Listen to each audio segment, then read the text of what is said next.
What's up, everybody? Welcome back. I never know if I should talk over the girl's voice who says that the recording's ready, but then it's just like an awkward, it's like an awkward little silence there. But what's up? This is Tuck Rule Takes, episode 39, the Danny Woodhead episode. I knew of Tuck Rule Takes. Motherfucker. Now, if you have, I was gonna say Steven Jackson. I have a question. Actually, no, I have a question for the guest afterwards because I know, Dre, you don't know my Danny Woodhead story, do you? No. Okay, cool. So I am Mike Sullivan with me, Liam McDade, fresh out the sauna. Liam, what's up? How you doing? How you feeling? How's it going? Oh my God. I am sweaty, real sweaty. Like I'm playing a game of Halo and I'm like 40-0 right now, type sweaty, like ripping it, dripping. Yeah. I love Halo. I love Halo. I'm wetter than a basement in New Orleans right now, and Dre can relate to that one. Disrespect. Before we introduce the guest, Liam, have you watched the Halo series, the new Halo series they have out? No, I figured it'd be really cheesy, so I didn't bother. Yeah, it kind of is. It's okay. It's good. Anyway, yeah. Is it good? Is it worth a watch? Yeah, but then there's Dre's people brother and all like, of my friends watch it, but there's people who are like so deep into the Halo lore where they're like, but it doesn't do this. And Dre, I'm sorry if you're one of these canon, people, but yeah, I don't know. Should be dead. Anyways, though, you've probably heard a voice. If you hear it listening to the podcast, nothing's different. But there is a third voice here. If you're watching on the YouTube, on the tube, there's a third person here. You can't see him yet. He's been on here before, way back in week 4 of last season. Is that when the Saints and the Patriots played? It was week 4, right? I believe so. Damn right Dre, it was. You see? Do you remember? See that memory?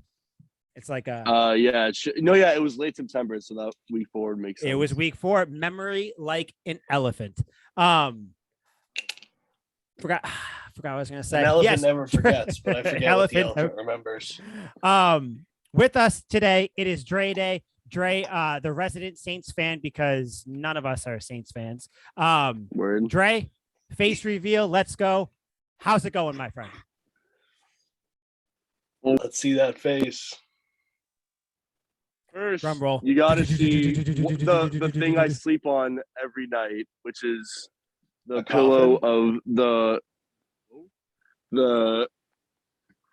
newly profound, newly generational Saints. You're just seeing a new era in front of your eyes, and I cannot be more excited. Big talk. Yes. Who's your quarterback, Dre? No, but we're gonna get into that. Okay. He's like, not right now. I have some stuff to say. Okay. I didn't know for sure. So yeah, we are going to talk about the Saints a little bit here, kind of, talk a little shit as well. And then obviously we're going to talk about the Patriots draft. I feel like there are some stark differences in how Liam and I saw this draft or see certain picks on this draft. Dre, if you hang around for that draft, obviously chirp in all you want, do pick a side, whatever you want to do, but I feel like I know I'm gonna end up getting double teamed here. Would be the first time. Oh, speaking of double team, Dre, let me just quickly tell you the Danny Woodhead story. I'm sitting there with my then girlfriend, now wife. Been with her for right now 15 years. I think at this point it was almost 10 years, right around there, however long it was. It was like a holiday, Easter, some Thanksgiving, one of those holidays, right? We're all in the basement. We're talking me, her parents, grandparents, cousins, kids, everybody's there. Great grandparents, I think, were in the room too. We're watching Patriots game as you do on Thanksgiving or whatever holiday it was. Danny Woodhead, nice catch, jukes the guy, gets a first down. Everybody, because everybody loved Danny Woodhead, right? When he was here.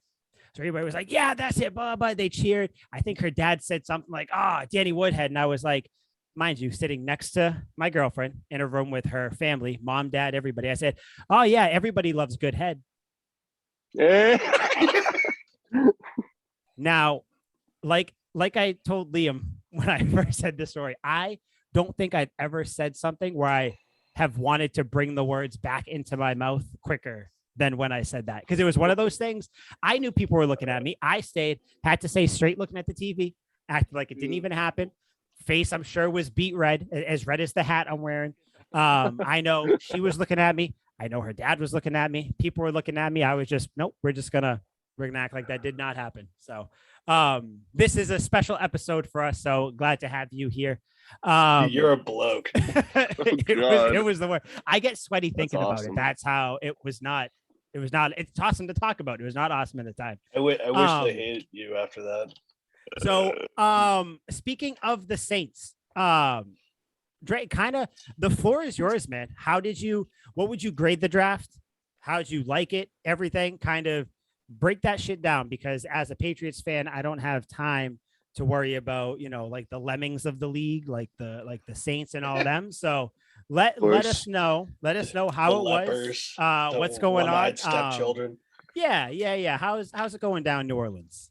I genuinely don't think that they've had as good of a draft since like 2017 when they drafted Marshawn Lattimore, Ryan Ramczyk, Alvin Kamara, all in the same year, all what a stacked proven stars in the league. Was. Yeah, I know, all proven stars in the league at this point. And ever since then, we've had like one good pick a year, one like pick a year. Like I've just like they should have went for certain positions that they weren't doing for all this time. Michael Thomas has needed receiver help since he joined the team. And day one, basically, because they got rid of Brandon Cooks right away. No, I know. It couldn't be worse timing. But anyways, for this year's draft, I probably would put it in the B+ A- range. I really think they hit their weak spots. And with there being a new coach in Dennis Allen, what I find funny is that he was the defensive coordinator before, so he definitely has a good just defensive scheme in mind per se. But I the fact that he went out on a limb out of nowhere to trade his first round, one of his first round picks, to just a random ass Washington team for so what I noticed is right at the 10th pick, it was Garrett Wilson on the Jets, and he was wide receiver. I was like, okay, so in that instant when the Saints moved up, I'm like they're gonna do something blockbuster. There's no way they're gonna throw the pick. I feel like you don't trade up and you don't draft one of the top prospects in the draft. And so I was like, all right, it's gonna be Jameson Williams. That was the first person on my mind. That's what I thought. Yep. And then they draft co-host in Chris Olave, and I'm like, wow, does New Orleans love Ohio State, or am I just tripping? I don't know. But hey, if it's not broke, don't fix it. Yeah, exactly. And I didn't know too much about him at first, but after doing some research, he has good deep ball mentality, which with our quarterback, Jameis Winston, it could work. The rest kind of all Jameis does. He's like, fucking, let's go. Oh, I know. Someone's down there. I actually like Jameis though. I'm sure we'll talk about him in a little bit, but last year I was huge on the Jameis bandwagon. I was too. He was 5-2 as a starter until he got injured, and maybe the best debut I've ever seen. His starting debut against the Packers. What was it, 17 pass completions, 38-3, ass kicking. Love to see that. Couldn't have come out the cut in a better manner. But anyways, the draft as a whole, very happy that they traded up for Chris Olave, and then the receiving picks, the tackle they got, I think is Penning. I forget his first name. Yep. Yeah. Huge. I love that pick. We were talking about it. Right? Yep. The Pats. Very, very slept on pick.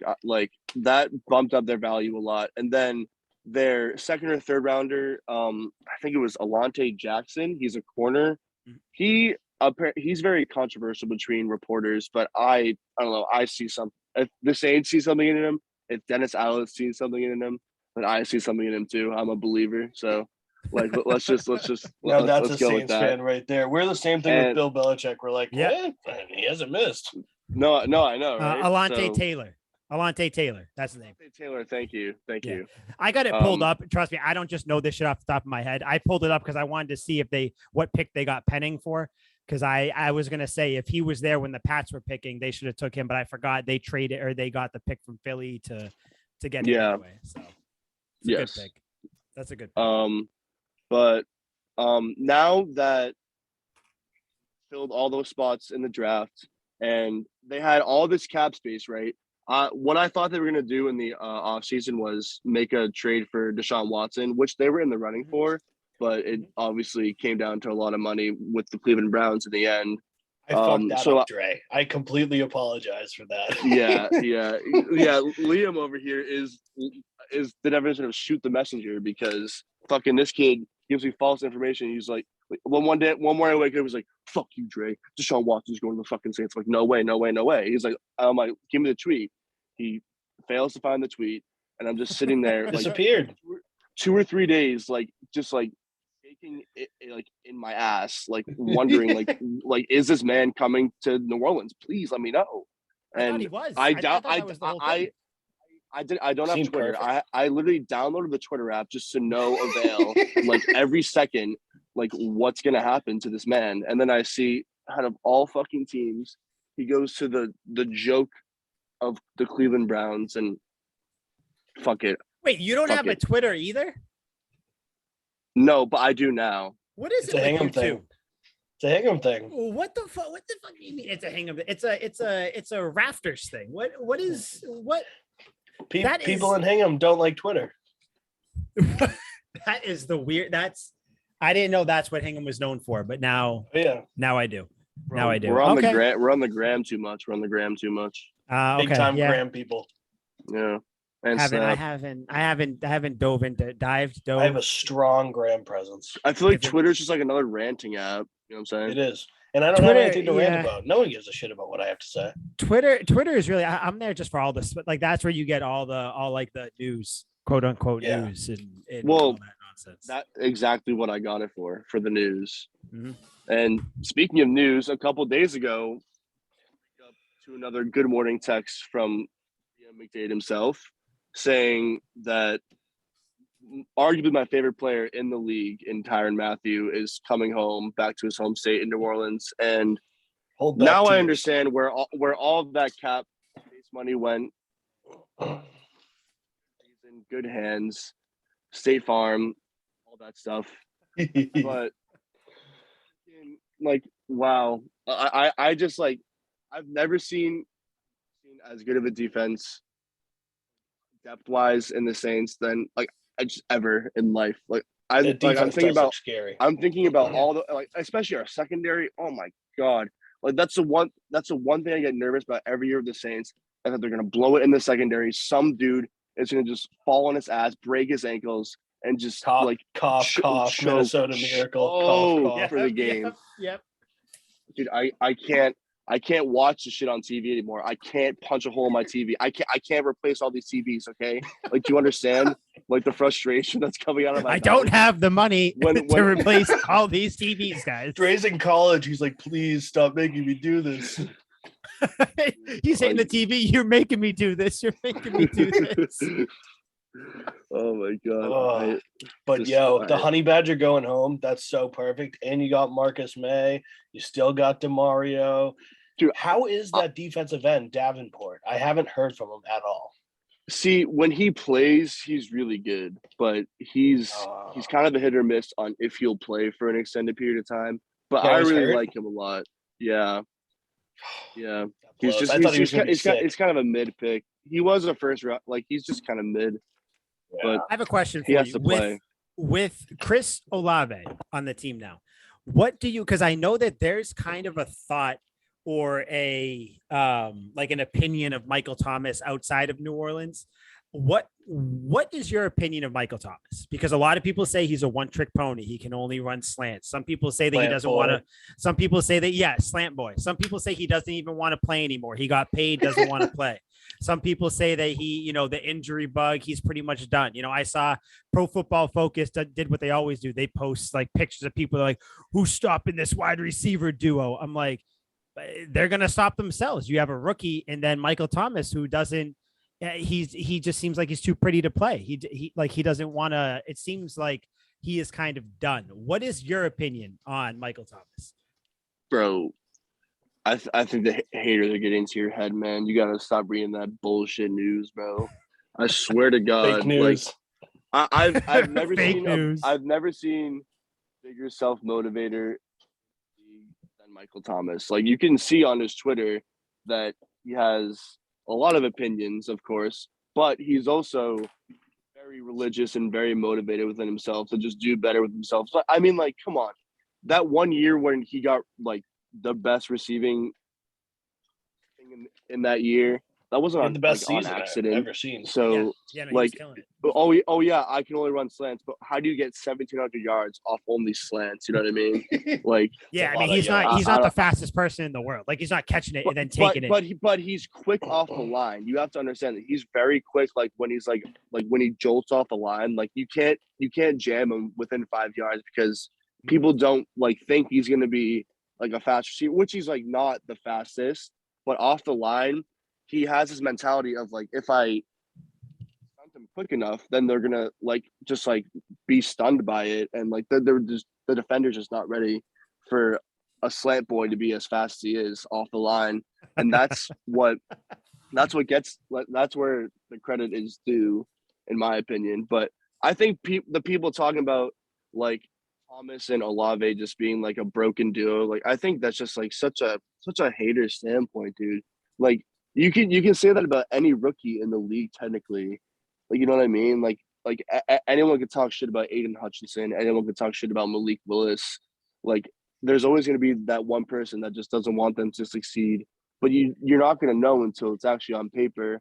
And I think with all the credentials and like relations that Chris Olave already has within the community of New Orleans, I just feel like he's just a great scheme fit, and with enough practice and reps, with mentoring Michael Thomas, I think they'll succeed very well. So with that makes sense. With what you said, I've always, in most of my opinions, I almost do it because I really like it, but I like to ruffle feathers, and I do truly believe this, and I have been saying it. When people ask me who the best wide receiver in the league is, for the last 3-4 years, it's always Michael Thomas. It's Michael Thomas and no one but. Like, DeAndre Hopkins is a strong second to me. Devontae Adams has made a strong push in the last couple of years. Michael Thomas is a bad man. The hands are unbelievable. The way, like you said, the way he gets off the line, his feet are unbelievable. His footwork's perfect. I remember watching a game against the Rams, not the one with the bad call, but it was a regular season game. Might have been that same season. Michael Thomas had a 68-yard tub right down the sideline, blew right by Jalen Ramsey. Later, wasn't even close to Michael Thomas. Catches it, takes it to the house. Marcus Peters. It was Marcus Peters. Okay. He doesn't have the crazy burner, Tyreek Hill speed. Yeah, when he only runs slants. Yeah. But like when deep slant, that was in the open, there was a deep slant. Yes. That's what that was. But when he catches the ball, he can take it for a touchdown. It's not like he's going to get chased down. He's not slow. He's not tight end speed. He's a wide receiver for a reason. I think him, and now I want to get to Chris Olave, two of them together, it's kind of perfect. You run Michael Thomas on all the slants he wants. Slant City. Go slant, slant, slant, fire it up. Because Chris Olave's absolutely, he is slant happy. Depth, and that's the thing, because Olave is scrawny. And I'm going to get to this when we talk about the Patriots receiver that they drafted. I think they're very similar, where they don't have great frame. They can get bumped off their routes easily. These are speed guys. These are downfield playmakers. Chris Olave is the perfect complement to Michael Thomas, and he's going to get touches downfield with Jameis Winston. Thank you. I feel like the receiving core is pretty sick otherwise too. It Smith. The team is good, and I Deontay feel Harris. Like he's okay. The elephant in the room, and I do want to preface this by saying I love Jameis Winston. Me too. His crazy, like he's a quirky guy, like the W thing, the whole like all his weird unorthodox pregame workouts that he does. Like he is a gift factory. I like him, and not just that, he's easy to root for, because he's one of those guys where it's like, okay, if I watch this game, something's going to happen, whether it's really good or really bad. Something is going to happen. Like, he's either going to win us this game or he's going to lose us this game. And I say us pretending I was a Saints fan there. Now, do you putting him in the mix, Dre, with, like the receivers, the team and everything like that? How do you feel going into this season as a Saints fan with just kind of record wise, where do you think you're going to end up, and just how comfortable are you with Jameis being in there for another year, all him? And also, why is Taysom Hill spoke about like he is the next coming of Jesus? I don't understand that. I never understood the Taysom Hill hype. Okay. I guess that was like a two-part question. Dre's about to get off. So I guess I've always wanted to talk to a Saints fan, and now I finally have one. Like, here, I got questions. In regards to the Taysom Hill thing, just to get that out of the way, I have no fucking idea what he's on necessarily. I don't like. I thought like the whole hype behind him was cool for like maybe 6 months when he was like making plays and stuff, and then when we put him at quarterback, it was like, okay, really, buddy? Like you're this is what you're gonna produce? Seriously? Yeah, you're pushing it. And another run. No, I know. Like that's what I'm saying. It's like he's so predictable, and like he's just like a poor man's Lamar Jackson. I hate to say it. Yeah. But we have been using him a tight end in reps in practice, and I've been saying that since they got him. I'm like, this dude is built like a tight end. And if he can catch the ball, he can be a huge difference maker, because we haven't had a solid tight end since Jimmy Graham back in like 2012. So I think it's time that we deserve a pretty good tight end. Plus, the last time we drafted one was Adam Troutman. And Hold on. As two co-hosts of a Patriots podcast here, you did have Ben Watson, who's the greatest tight end I've ever seen touch the gridiron. So. Love Ben Watson. Nothing but Ben Watson love. Nothing but Ben Watson love. But again, when you guys did get Ben Watson, he wasn't Patriots Ben Watson. Well, he still kind of was. But Jimmy Graham, though, still, I mean, Jimmy Graham took the cake. Did you know Jimmy Graham played basketball? Everybody says that whenever he's on the screen. It's like, look at him boxing out. Mike, do you know where he played basketball? No, Liam. Where did he play basketball? Well, it's funny you ask. That would be I didn't even ask. University of Miami. Tight end U. The finest university. Spitting out all the finest football prospects since its birth, since it was risen up from the ground. The tight end U, safety U, cornerback U, running back U. So you're offensive lineman U. You are cutting. And by the way, I need to talk to you about another one of your fandoms once we start talking about that, because I'm baffled by it. But you've cut into Dre's time talking about Taysom Hill and Jameis Winston. So Dre, I'm sorry. Continue. Proceed, sir.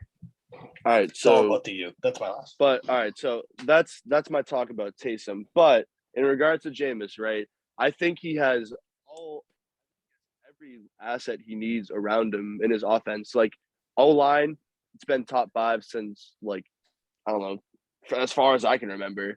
Yeah. No problem in that area at all. Running backs, we still have Alvin Kamara. He is not arrested, as far as I know. So yeah, it seems like he's going to play.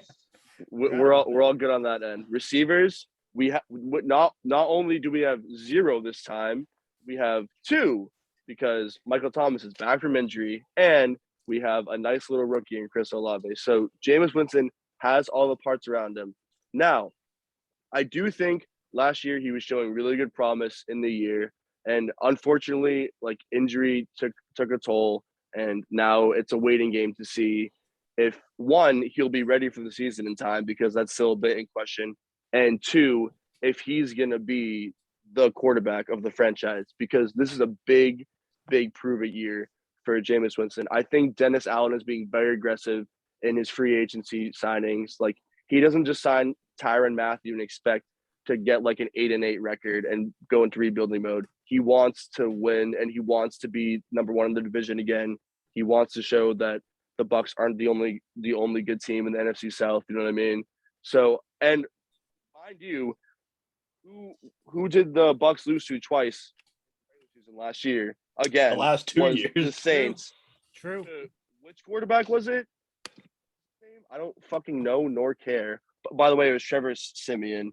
But Seaman. like, you have to understand that the Saints are a wrecking force to the Bucks, and now that they have all these weapons with them on both sides of the ball, it's just not even fair. Like, in my opinion, it's just not even fair.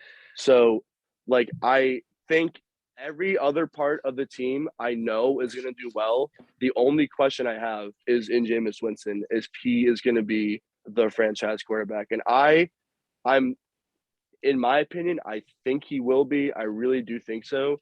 But this is the one guy on the team that has the biggest prove a year out of anyone else on that roster, in my opinion. Yeah. So what's your record prediction? And curious, because you and me like to dive deep in the numbers, give me a touchdown to interception ratio. Let's say Jameis plays all 17 games. I want his touchdown to interception ratio. Just because everyone likes to talk about, everyone likes to talk about Jameis's touchdown to interception ratio, and give me a record prediction for this year. Okay. And do you sweep the Bucks again? Sweep the Bucks. I can answer you. Yes, we are. That's a guarantee. We sweep the Bucks. You better fire me up. And I'm gonna be betting on both games. You'll hear it here first. Damn right. I'll join you. You're welcome. You should. So, touchdown to interception ratio for Jameis Winston. I think he's gonna hit over 30. I think he's a passer. Like he is. I feel like it's pretty guaranteed that he's gonna go over 30. Interceptions, I think he's gonna be just shy of 20. I think he'll improve a little bit, but I do think he's gonna have some risky balls in there that I'm not gonna be too happy about, because I'm not sure what his numbers were before he left last season off the top of my head, but I do know that it wasn't like too impressive for me to be like, oh, like he has like major improvements. He has just like slight improvements. So I feel like it was 14-3 actually. 14 tubs, 3 picks. Pretty damn good. That's a lot better than I thought. Okay, so honestly, in that case, I still think all right. So he's gonna get over 14 in 7 games. There's no way he doesn't get. Well, he had 30. 5 in week 1, so yeah, no fucking way he doesn't get over 30. Okay, so I think over 35 is what I'm going with. 100%. And picks won't be over 15. Okay, so we'll call it like 37 tubs and 12 picks. Yeah, 12 picks. Okay. Yeah. That puts him in like the top 7 quarterbacks in the league. Yeah, you like that? Josh Allen numbers. That? Holy shit. That is you like that. You like that. When do you think the Saints trade for Baker Mayfield this season? they got what, like 29 million or 28 something, high 20 million in cap space right now. So I guess they could get him if they wanted to. I guess I'm just throwing it out there. The Saints could get Baker Mayfield. Who knows? If Jameis those 37 picks. We just had this whole mood going, and then you came in and just fucking shit on it so hard. That's why I do. It is the Woodhead thing all over again. This is all I do. I just destroy moods. Noted. But yeah, record. What do you think? What do you think their record's going to be? 17 games this year. Don't forget. 12-5. Holy shit. 5. Kids got high hopes. Contenders. Holy shit. So the Saints are making the playoffs. What playoffs. Else do you want me to say? What? You want me to lie about it? 12-5. You want me to lie about it? I love it. You stand by your convictions. And it's honestly not far-fetched for me to believe that. They have a great system. They still have the same play caller who they've had since like 2005. I didn't even realize it wasn't Sean Payton calling the plays as much as this one dude. I forget his name. I was researching my Saints stuff for you to be on the show. I forget his name for the life of me now, of course, but he's been I can't remember either, but I didn't know that. Monster. Yeah, I thought it was Sean Payton too, like pretty much. I didn't even know. I think it's like Taylor something or something with a T, but he's been same dude since Sean Payton first got there. Obviously, he's been crushing it there, always in the top in offense. But helps with Drew Brees, but Pete Carmichael. Is that Carmichael? His name? So I was completely wrong. I think so. Is that the guy? His 17th season. Yeah, that's it. Yeah. That's him. He looks like a That sounds so familiar now. Yeah. He looks like a nerd. He's probably good. He's probably good. He's probably good. Yeah. He plays the brain game. He plays the brain game. Yep. Yeah. Dennis Allen's a very capable coach too. I would say I would lean probably more toward a 10-7 record for the Saints, but I like your prediction, and I don't know. I think it certainly could happen. I believe in Jameis. I love Jameis. I think he's gonna kill it. I don't care. All Jameis fans. We all like Jameis. Yeah, we do. Eat those dubs up, baby. 10-7 seems, because I don't want to go 11-6 wins for them just to like be different. Like, let me just be different. 12-5 is that's like what I think the Patriots might be this season. So if that's like if that's what the Saints are going to be, holy shit. Bro. I think 10-7 is good, but I still think even if they go 10-7, I feel like they still sneak into the playoffs somehow, because you got like that extra team now and all that nonsense and who knows. But 12-5 though. Shit. Yep. So Dre, what do you think the Patriots go then? Bro. Undefeated. Like, yeah, they don't lose, sweep the playoffs. Like, you have to consider the division too, and the Bills are disgusting. The Dolphins are about to be supposedly good again. The Jets even look like they have some life.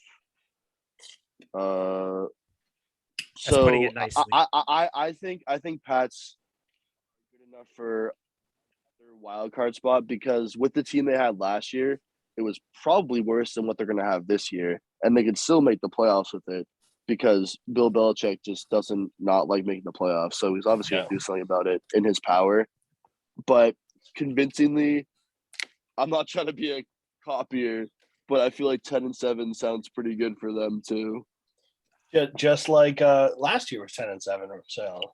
Yeah. I hate the numbers 10-7. I don't know why. I don't like that record. Bad. That record pisses me off. It's like, oh, would you guys go 10-7? Sell the team. Like, I don't. Yeah, that's not appealing at all. No, lost it's not. 7 games. That's 7 times. We are gonna have to come in here on a Tuesday or whenever we record and deal with 7 losses. That doesn't sound fun. That's not ideal. At all. That's like 7 Tuesdays that we're going to be miserable. No, that's horrible. And then it's going to carry on the week. And then next week, it's going to be a whole thing. God forbid it happens before a bye. That's 2 weeks of hell. I don't want that. I don't want that. But then me and Mike have an abusive relationship and spiral out of control. Soon enough, we end up like Johnny Depp and Amber Heard in court. Yeah. Scooped on my bed. I'm shitting in Liam's bed. He's cutting off my finger, throwing glasses at me. Yep. Like that. Well, awesome. I mean, how about Olave? How many touchdowns do you think he has this year? Oh, yeah. Because I think he's going to have a big year with him and Jameis. Because like you guys said, Jameis, like, that's his thing. Like, I'm just going to chuck it and just – and with Michael Thomas back, you got to think like he's going to draw coverage. You know what I mean? Yeah. Especially over the middle. Slant boy. Well, that's just the thing, is that Michael Thomas will still be wide receiver 1, so most – top corners will be on him, depending on which coverage they're specialized in. But because of that, I still think Michael Thomas will exceed him in touchdowns. I think Olave will at least good enough for like minimum 6 or 7. I like it. Yeah. I think 6 is the sweet spot number for me. That was what I was thinking before you came out with your answer. 6 seems like the sweet spot number, because I think Michael Thomas gets double digits. I think he's 10. Yeah. I think right back to 10 or at 11. least 10. Yeah. Yeah, I think he comes back. Yeah, he comes back and shows slants people in the red zone.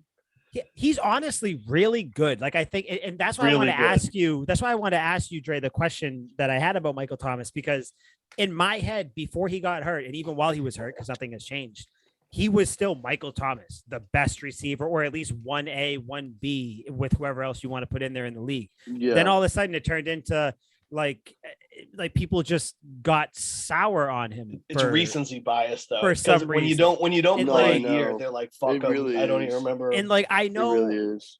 Like, I wouldn't put him, or I'm not going to put him above Devontae Adams, because I think he's the best receiver in the league. I like him. It might just be because I've had him in fantasy the last couple of years, so like I'm a fan of him. But I would put Michael Thomas ahead of DeAndre Hopkins. And like they do different things kind of, but I just feel like people are sleeping on Michael Thomas, and I don't know why. So yeah, I think he comes out, he gets like 13 touchdowns this year or something. I think he goes wild. Big I think I think they're going to be both receivers are going to go over 1K for yards. They're going to be the better version of Jamar Chase and T. Higgins, in my opinion. I can see that. So every year there's kind of like a surprise team that kind of kills it. Last year was obviously the Bengals. Yes. Yeah. And we've seen stuff like that. The Saints kind of seem like that team. And I don't like to heap praise lightly because there are plenty of other fan bases. If you were a fan of even the Browns, I'd tell you to go fuck yourself. Like, I don't think the Browns are going to contend. I don't think the Browns are going to contend this next year. No. If you were Seahawks suck, so I can't even say them, but I'm trying to think what's like another up and like the 49ers, or somebody's like Trey Lance is going to take the 49ers to the playoff. No, fuck you. No, he's not. Absolutely not. So like the Saints are a team that I can truly wrap my mind around and be like, I can see them kind of taking the league by storm because people are like, Sean Payton's not there. It's not the same thing. No, it's basically the exact same thing, just without Sean Payton. Yeah. Yes. Yeah. And it's funny. It all comes back to Jameis Winston. I feel that way because of Jameis Winston, because I feel like any game he could win. Like any game he steps on the field, I'm like, well, shit. I mean, they got Jameis. Like, he might just fuck around and throw 5 touchdowns and 4 picks and like win the game, or he might throw 5 touchdowns, 4 picks and lose the game. Like, it's just he is such a wild play from Jameis last year was against the Panthers. I think it was the first time they played him. Actually, he was hurt for the second time, I think. But it's like toward the end of the game, they might have even lost that game. But he spin moves some dude, absolutely wrecks this guy. Guy's trying to sack Jameis, spins him, unloads downfield, throws this high flyer, and like this ball fell like the bomb that hit Hiroshima and Nagasaki. Like, this thing went up and came down with force right to the defensive back. Pick, wasn't even close to the receiver.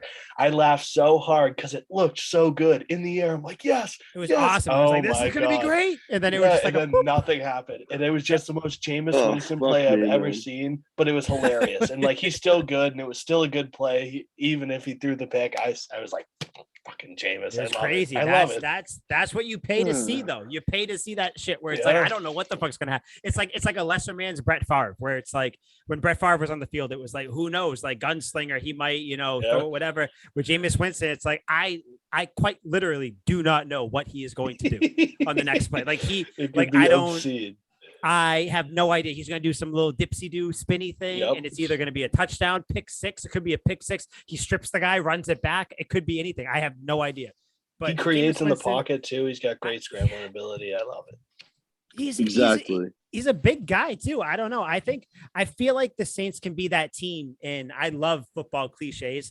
The Saints can be the team where they get in there and they make some noise. They can get in there and they can. That's a buzzword. They make bounce noise. Someone out. They could say they draw the Bucks in the first round somehow, however that happens to work out. I could see them. I could see them taking out the Bucks in the first round. I also imagine the irony if Jameis Winston beats the Bucks in the playoffs, but Drew Brees couldn't. I don't think the Bucks are even. That's a whole different thing. It's a Cinderella story.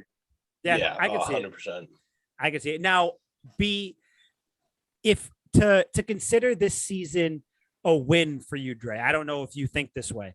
Where do the Saints have to end up?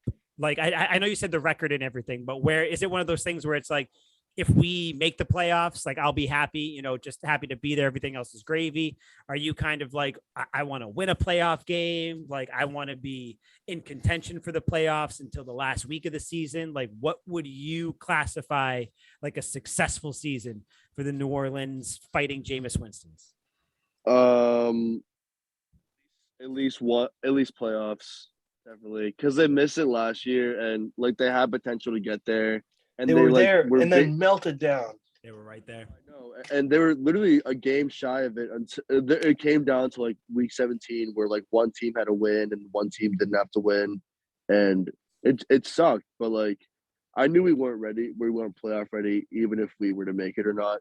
But I know this year we are like 1,000% playoff ready, and there's no way we don't not get a spot. Like, and I genuinely believe that we should at least win 1, maybe even 2 games. I think we should, like, I don't know. Like, compared to last year, just like looking, I'm just comparing the roster, dude, and like there's just so many holes that we had last year that are just like exceedingly filled with what we have right now, and I really feel like with a whole new system, like no one's gonna know what to do. Like people have been used to the way our aggressive offense runs and like our pass rush defense is schemed for the past 15 years with Sean Payne as the head coach.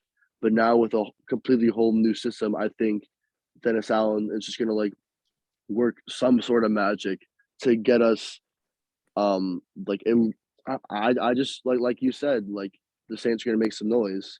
And I genuinely think they're gonna be that one sleeper team like the Bengals that just makes an absolute insane amount of noise because no one knows what to expect from them. But like I think that's the best part is that expect the unexpected. You know what I mean? Yeah. So you'd be happy. It's a successful season, I guess, if you win one playoff game. 2 is great. 2 is like a nice bonus. 3 is insane. Super Bowl, you're shitting yourself, but 1 is your standard. If they don't win one playoff game, that's when you're dangling yourself like Michael Jackson dangles a kid over a balcony. Yes. Well, I honestly, if they get a playoff berth, I'd rather them lose their first playoff game than like if they make like a strong playoff run and lose in the end. Like that would suck ass. Like that would disappoint me a lot more, dude. Like a lot of tears and shit. Yeah, So, don't like, tease me. Just kill me right away. I'd rather just get Dookie the wild card and be embarrassed by that than like have the just depressive cloud over my head of losing the Super Bowl. And especially if it's like some dog shitter team. I don't know. Couldn't do it, man. Yeah. Hey, well, I understand that way of thinking. It's one of those things where it's like, don't give me the bullshit. Like, don't just if it's going to be that bad, just put me out of my misery beforehand. So I don't know. Last year when the Pats lost to the Bills in the first round, that was pretty fucking shitty. That was the worst. That hurt. Yeah, well, I mean, also because it's the fucking Bills, and everybody thinks that the Bills are like the fucking like the bee's knees, the fucking shit stick. Like everybody thinks that if we lost to the Broncos, I wouldn't give a shit. But we lost to the Bills. Yeah, I was but furious. It was the Bills, and Josh Allen is fucking Jesus Christ superstar and all this shit. Like I don't get miss me with that shit. Miss me with that shit. But yeah. So Dre, do you have anything else to say? Final thoughts about the Saints before, as Skip Bayless would say, Liam and I unleash on the Patriots draft. All right, I'll leave you with this closing remarks, man. This obviously is going to be the best NFL season to date. I think this league just gets better and better every year, and I've been waiting for this year for so long because now that I know that my team actually did something in the draft, that we have promise, we have potential going forward in the future, and this year seems to be the year that the Saints are actually put back on the map again. No more sad sapping about Drew Brees. None of that bullshit. We got Jaboon wins with the W in hand. Yeah. That's a sight. I think somehow I'm gonna have to make that the thumbnail for this. You two doing the W eating things on there. That's a good way to look at it. I feel like the Saints have been like the not by any means not the joke, but like just no one's taken them seriously the last couple of years with how Drew Brees towards the end of his career, Sean Payton, kind of like people thinking that he might have been on his way out, might not have been. It's just I think this is the year though where the Saints, like I said, they make some noise. And they come in. It seems like they had a good draft. They didn't have that many picks, but they had a decent draft. I think that Penning, the tackle that you guys got, is going to be probably the best out of that draft class. The guy's a fucking huge because he lost Armstead. I wanted the Patriots to get him. You sons of bitches got back into the first round and took him. And then but don't worry though, the Patriots still got a lineman with their first round pick. So I am over the moon about that. So that's my thoughts about the Saints. Dre, good thought. Liam, Any parting words for the Saints before we depart? That fuck with Dre Day, baby. Still Dre Day. I can't finish the lyric, but you know. Still Dre Day. Yep. You know what it is. Speaking of fuck with Dre Day, if there's any female Saints fans watch this podcast, you know who to call. You're welcome. I don't think we have any female Saints fans. I can't say. I feel like we do. There might be some very interested men, though. New Orleans is a very accepting area nowadays. I feel like the Venn diagram between Saints fans and women, like the circle that listen to Tuck Rule Takes, I feel like there might be like a half of a person, by accident. She's like, what the fuck is this? We have a decent following in Germany, though. So if you can sway one of them to put down the sauerkraut and start following the Saints, you have a chance there. We do. This is true. Yeah, which is a weird grouping that we have over there. Yeah. But there. And if you want any German tips, I know all the swears in German, and I know how to say storm gun in German too. So. Fuck is a storm gun? I don't know, but I know how to say it. Storm gun. I don't know who. Okay, someone on the Patriots this year is going to get that nickname. I don't know who. I don't know when. But Storm Gun is going to be a nickname for someone this year. Dre, are you sticking around for the Patriots talk? Or are you going to dip out and live in your Saints love for the? I would contribute if I knew anything about it, but I have no idea what's going on. So that's fine. Neither do we, honestly. Neither do we. Kind of with what was going on. Smile and nod. That's what we do. You're gonna leave, and we're just gonna stare at each other. It's gonna be like, yep. So, Dre, thank you for coming on. Thank you for imparting your Saints wisdom on us. Obviously, if the Saints played the Pats again, we'd want you to come back on for that. But anytime. Obviously, you are now a 2-time guest, which is, I think there's only been 2 other people that have been 2-time guests. So you are in Elite Air. So this season, we'll make you 3 times. Yeah. Oh, yeah. No. It'll happen. When Jameis Winston has his 5-touchdown, 5-pick game, we're going to have you back on just to hear your reaction about that. So, Dre, enjoy your night. Go into that good night with all your positive thoughts about the Saints. Like I said, we'll talk to you later this season for sure, sir. Yeah. Thanks for coming on, Dre. I'll talk to you, dog. Yeah. One last thing. Liam likes men. He's not wrong. Wildly unnecessary. He's just taking a shot at you at the end there. Yeah. Understandable. I hate me too. Okay.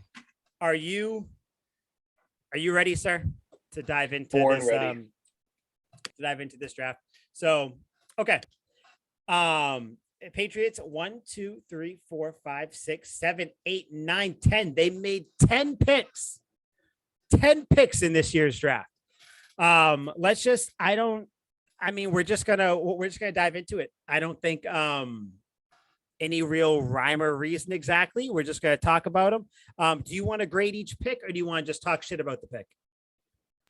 I think we should grade each pick. Probably a mix of both, right? Kind of based upon everything. Okay. So we start with a grade, and then fly from there. And then go into it. Okay. So the New England Patriots, first round, they had the 21st pick. Everybody was pumped. Everybody was waiting. Now, I don't know about you. Did you see when it said that they were trading out of the first round? I was pissed for a second. I was like, this is the classic, like, bullshit, like, nonsense Patriots. We're going to trade out, even though like everybody's available, all these players, and they decide to trade back in the first round, which is wild. But they did, though. Did we not predict that, though? That was kind of like our MO. We were like, all right, we know they don't have a first round pick. That was kind of like both of our thing, because you said that they would trade out of the round, and then I said that they would pick. So they kind of did both. They traded back, and then they picked. Yep. They traded with the let me see. They sent the Chiefs. Pick to KC. And who did Kansas City pick? Do you remember?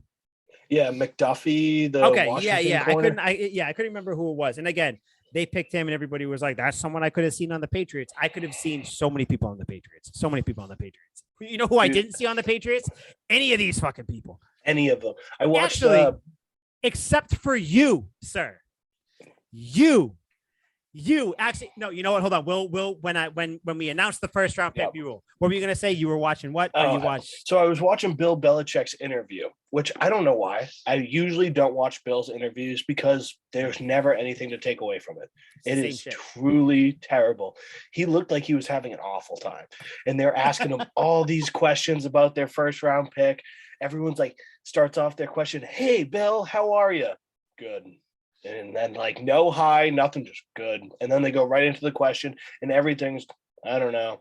And then so they talk about, all right, Bill, so you traded with the Chiefs and they took McDuffie. Is that somebody that you could have seen the Patriots taking? And he goes, well, when you trade a pick, you explore your options and you see, do you want to choose somebody with the pick or do you want to trade it away?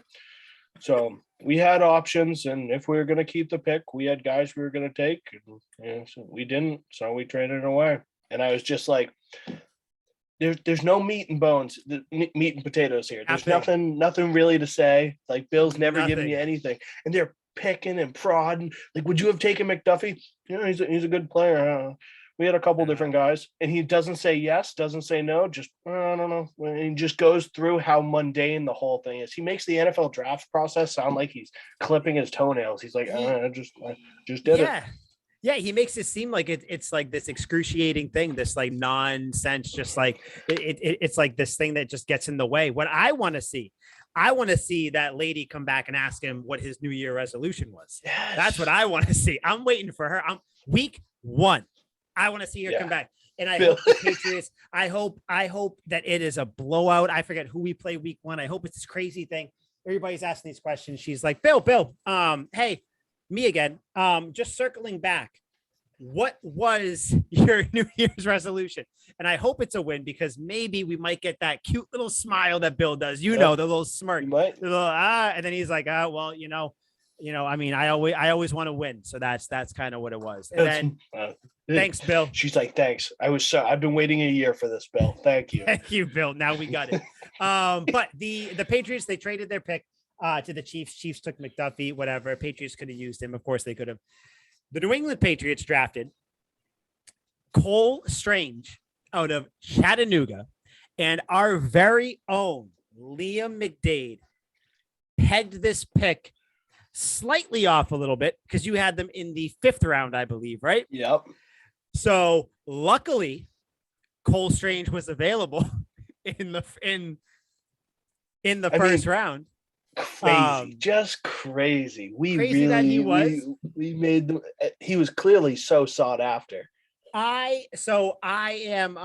gonna go first on this one if you will allow me. By all means. Hey, I'm the guru that predicted this, so at very least you can go first. I'm gonna grade this pick, Cole Strange from Chattanooga. This is a B pick. The only thing that would have made this an A to me is if he was from Alabama, Oklahoma, somewhere like that. Reason being, this is not blind. First of all, I just want to read you a quote about how he plays. Hey, Cole, what's your style of play? Aggressive and relentless, trying to play nasty, how the game of football is supposed to be played. That quote almost brought me to completion. I love that out of an offensive lineman. Liam, when the Patriots traded away Shaq Mason for a bag of footballs, what happened then? Everybody was saying the Patriots need offensive linemen. The Patriots need an offensive lineman. That is the number one need for this team.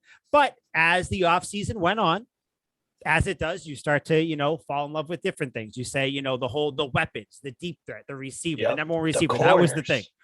You need corners. You need linebackers. You need this, which I think at the end of this, we'll talk. I think a lot of people had this entire draft completely wrong with how Belichick sees his team and the draft, clearly. But the pick, obviously elephant in the room, was it a reach? However you want to define a reach, sure. But was it a need? Did the Patriots need an offensive lineman? Yes. Were they potentially going to draft Penning or something like that? Most likely. I feel like since they picked him, they probably were going to get Penning, but then the Saints came back up and fucking shysted them. But the pick itself, I'm looking past the whole reach thing, because how I look at the draft, you draft for what you need. It doesn't matter where. For the most part, there is still, I mean, like, obviously, you're not going to have like a kicker in like the first, second, or third round, fourth round, something like that. But you're drafting. I wouldn't put it past Bill at this point.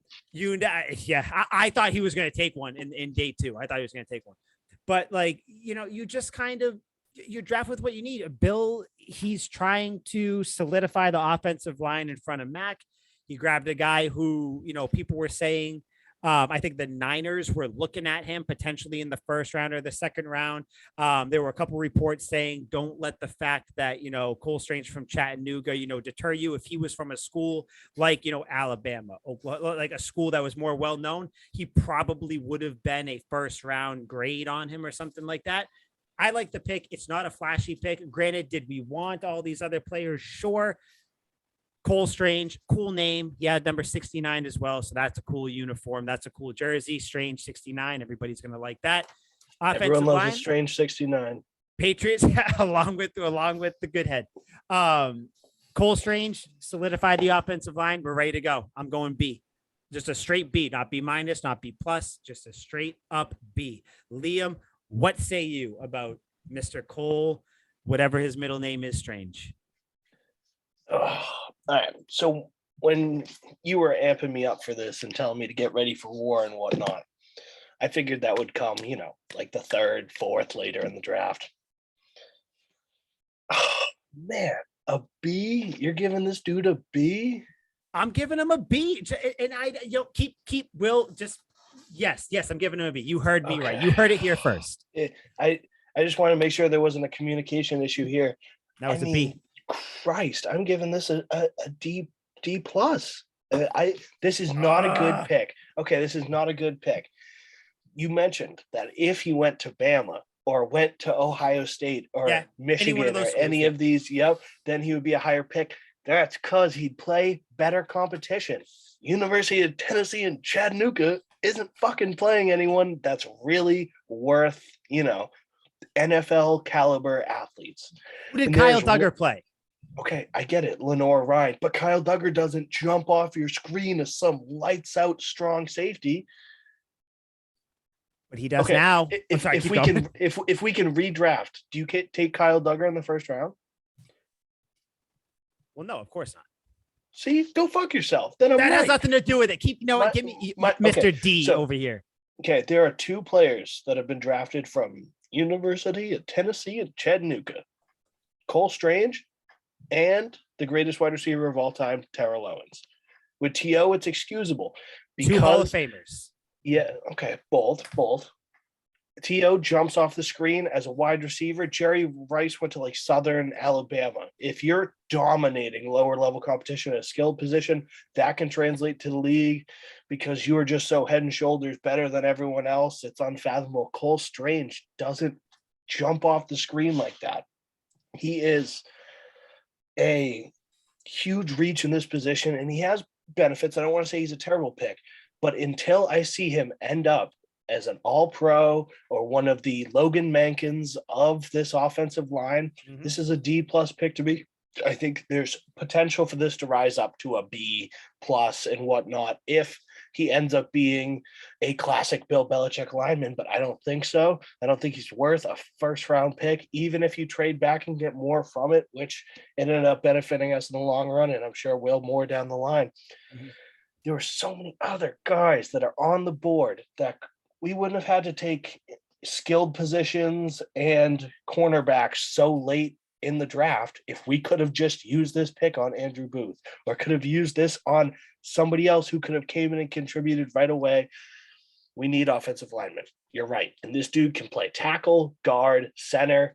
He's mostly a guard, but he can do it all. But it's just a gigantic reach. And I can't justify it. I know Bill's always right, and I'm sure he'll make me look like an ass. But as of right now, on May 6th, 2022, the year of our Lord, I think this is a terrible pick. It's a D plus to me, C minus if I'm thinking super fucking optimistically. See, let me, Your Honor, if I could, objection, if I could just ask you a question. Floor is yours. You would agree that that offensive line, when you have a young quarterback, a second-year quarterback, Yep. is very important, right? Obviously, Huge. kind of. I think we've even talked about that. We've even spoke about that before. So if and you'd also agree that Belichick is, I don't know the exact numbers and everything, he is one of the best in the league at drafting offensive line. Seems like in developing them, trading them, linemen on both sides of the ball, offense, defense. Bill loves linemen. That's his thing, right? So what are you saying? This is a D pick? Did you say D plus or just a D or D minus? D plus. Just a D plus. Okay. Oh shit, we got a plus. So are you saying that this is a D plus pick because of where he's drafted or because of the player himself? Are you so? And it's kind of tough. Where he's drafted, where he went to school, his caliber of play. My point is, T.O. got drafted because he dominated, absolutely smoked, like pig roasted these poor defenders. Cole didn't do that. He wasn't playing any guys that are going to be NFL caliber players. And he wasn't so locked down against those guys that it's like, oh man, like he really dominated them at an incredible level. It's a lot harder to see that for offensive linemen too. So I very well could just be missing it from what I've seen from him. It's a lot easier to tell with a wide receiver who's just deep route, touchdown. You can see it. You can see it. Like you said, it jumps off the screen. Yeah. With offensive linemen, it's harder to tell, but it's because of draft position. It's because of where he went to school. It's because of his overall skill set. At some point, like, he's versatile. Is that just going to be why we draft everyone? Because he can play all the positions on the offensive line? God damn it. If that's the case, friggin', I don't, it's obscene. I get it. So I get the frustration because honestly, when this pick came up, I'm sitting there like, okay, Devin Lloyd, the last name's still fitting. on the board. I know. I got tired of that real fucking quick when it was every goddamn reporter was like, guys, this is a strange pick. And it's like, no shit. Like, enough. Like literally like 3 minutes into that, I was like, I'm done. I get it. Like it is what it is. But like people were superimposing his head on the Doctor Strange poster too, which that was fucking hilarious. That's awesome. But it just,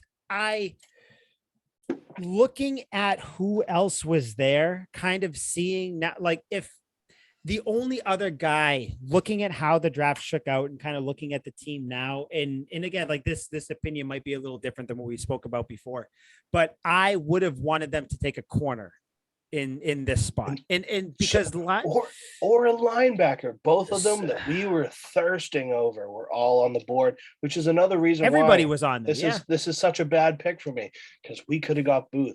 We could have. I mean, Nakobe Dean ended up going to the third round. I didn't see that one coming, but nobody. Yeah, I don't see anybody. We could have got Lloyd, the other linebacker. We could have got. Yep. Could have kept and not traded back and got McDuffie, even though I don't think he's that great.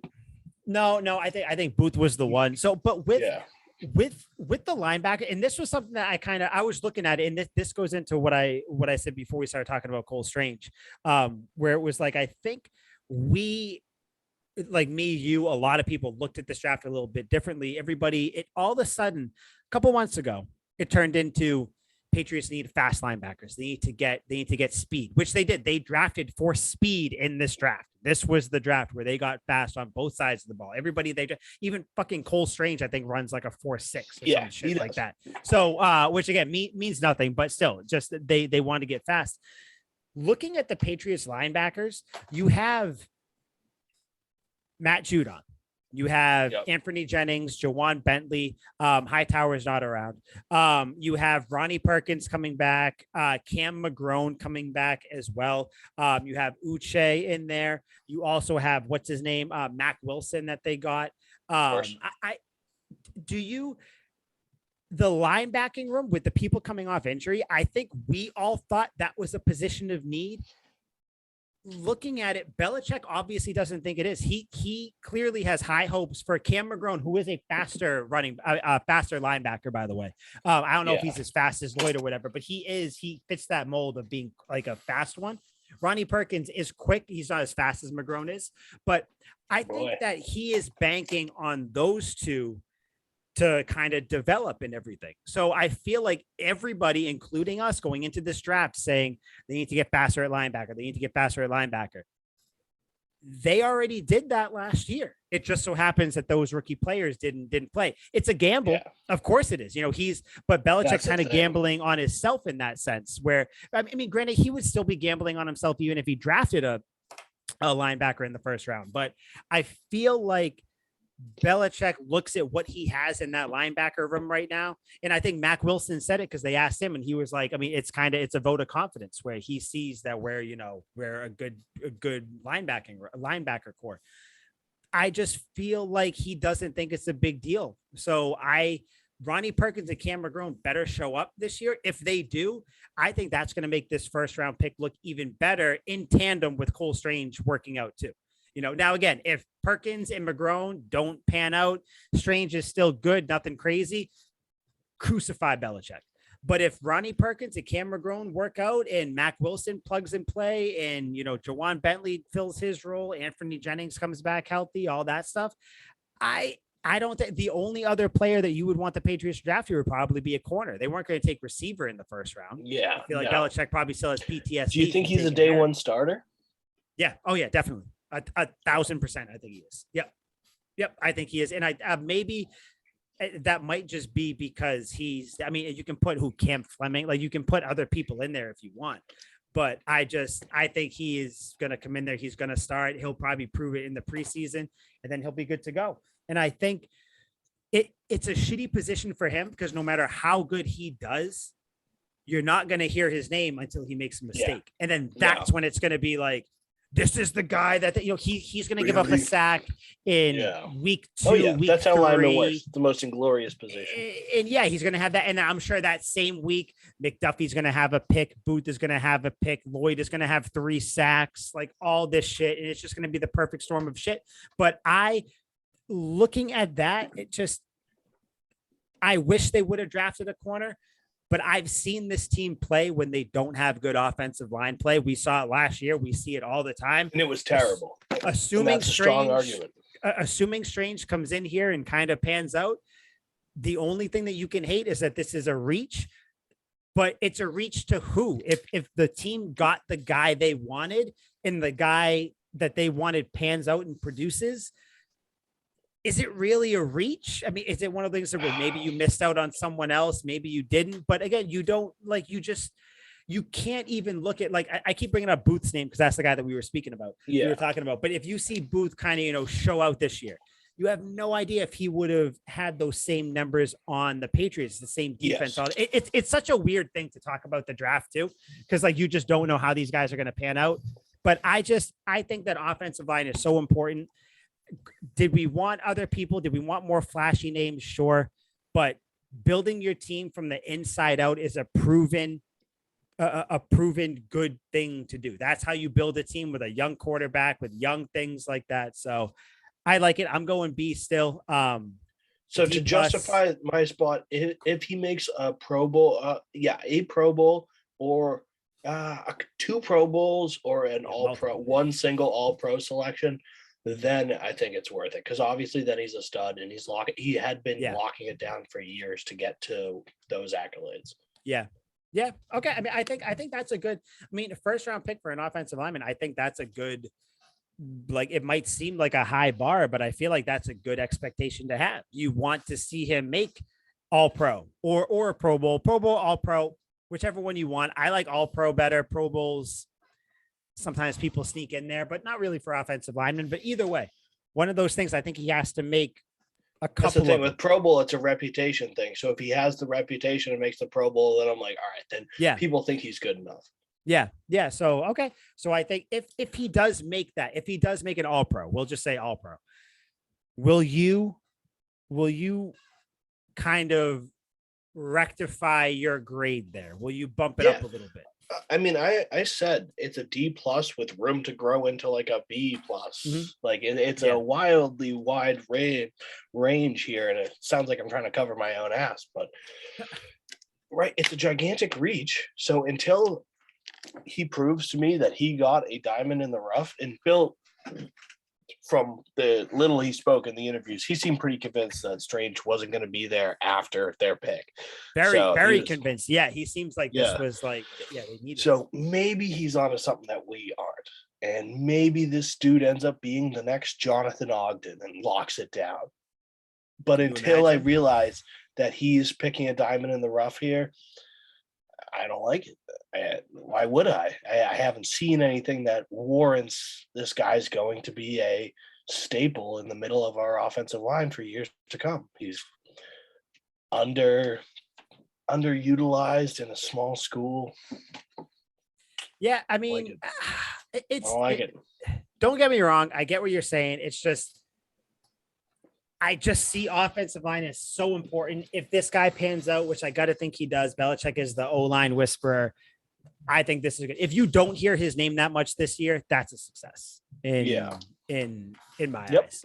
I hope I don't hear a fucking thing about him.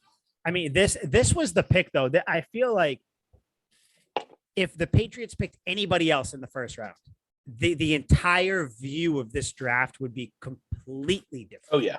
Definitely. Completely different. Because this set a tone going forward. It did. This is a reach draft. Yep.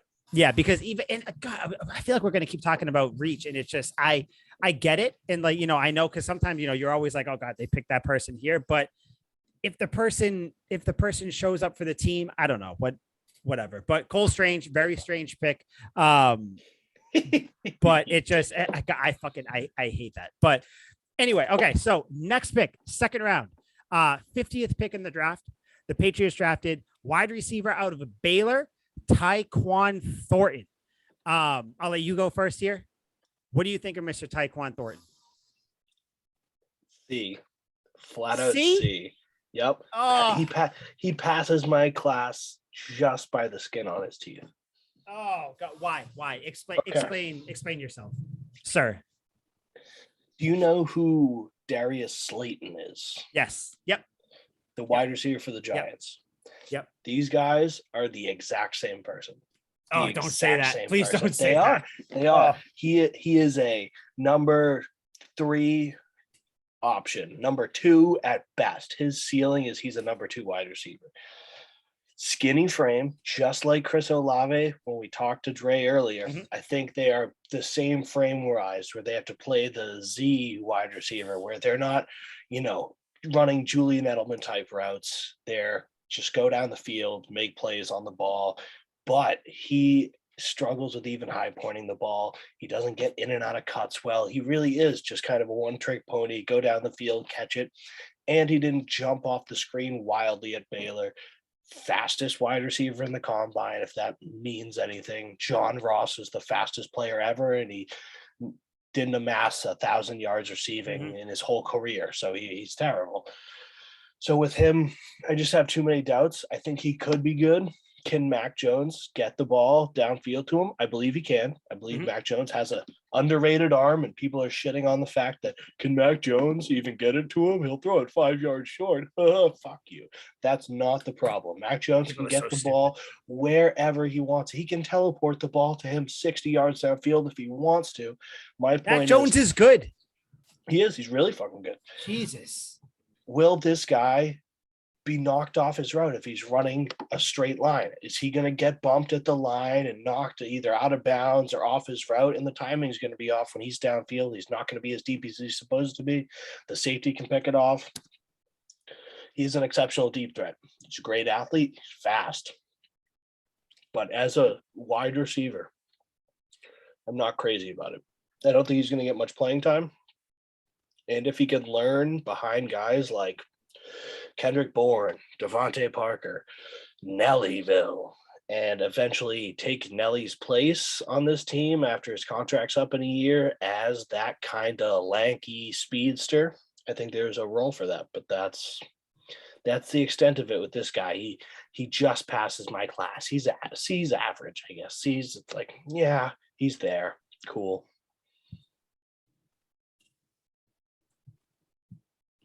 You're gonna hate my grade for this. Absolutely hate it. Actually, no, No, you're not. I actually kind of hate my grade for this, and I don't know why I'm gonna say this grade. I want to like it more. This is a D to me. Whoa. Like, okay, like listen, I've gone back and forth on this.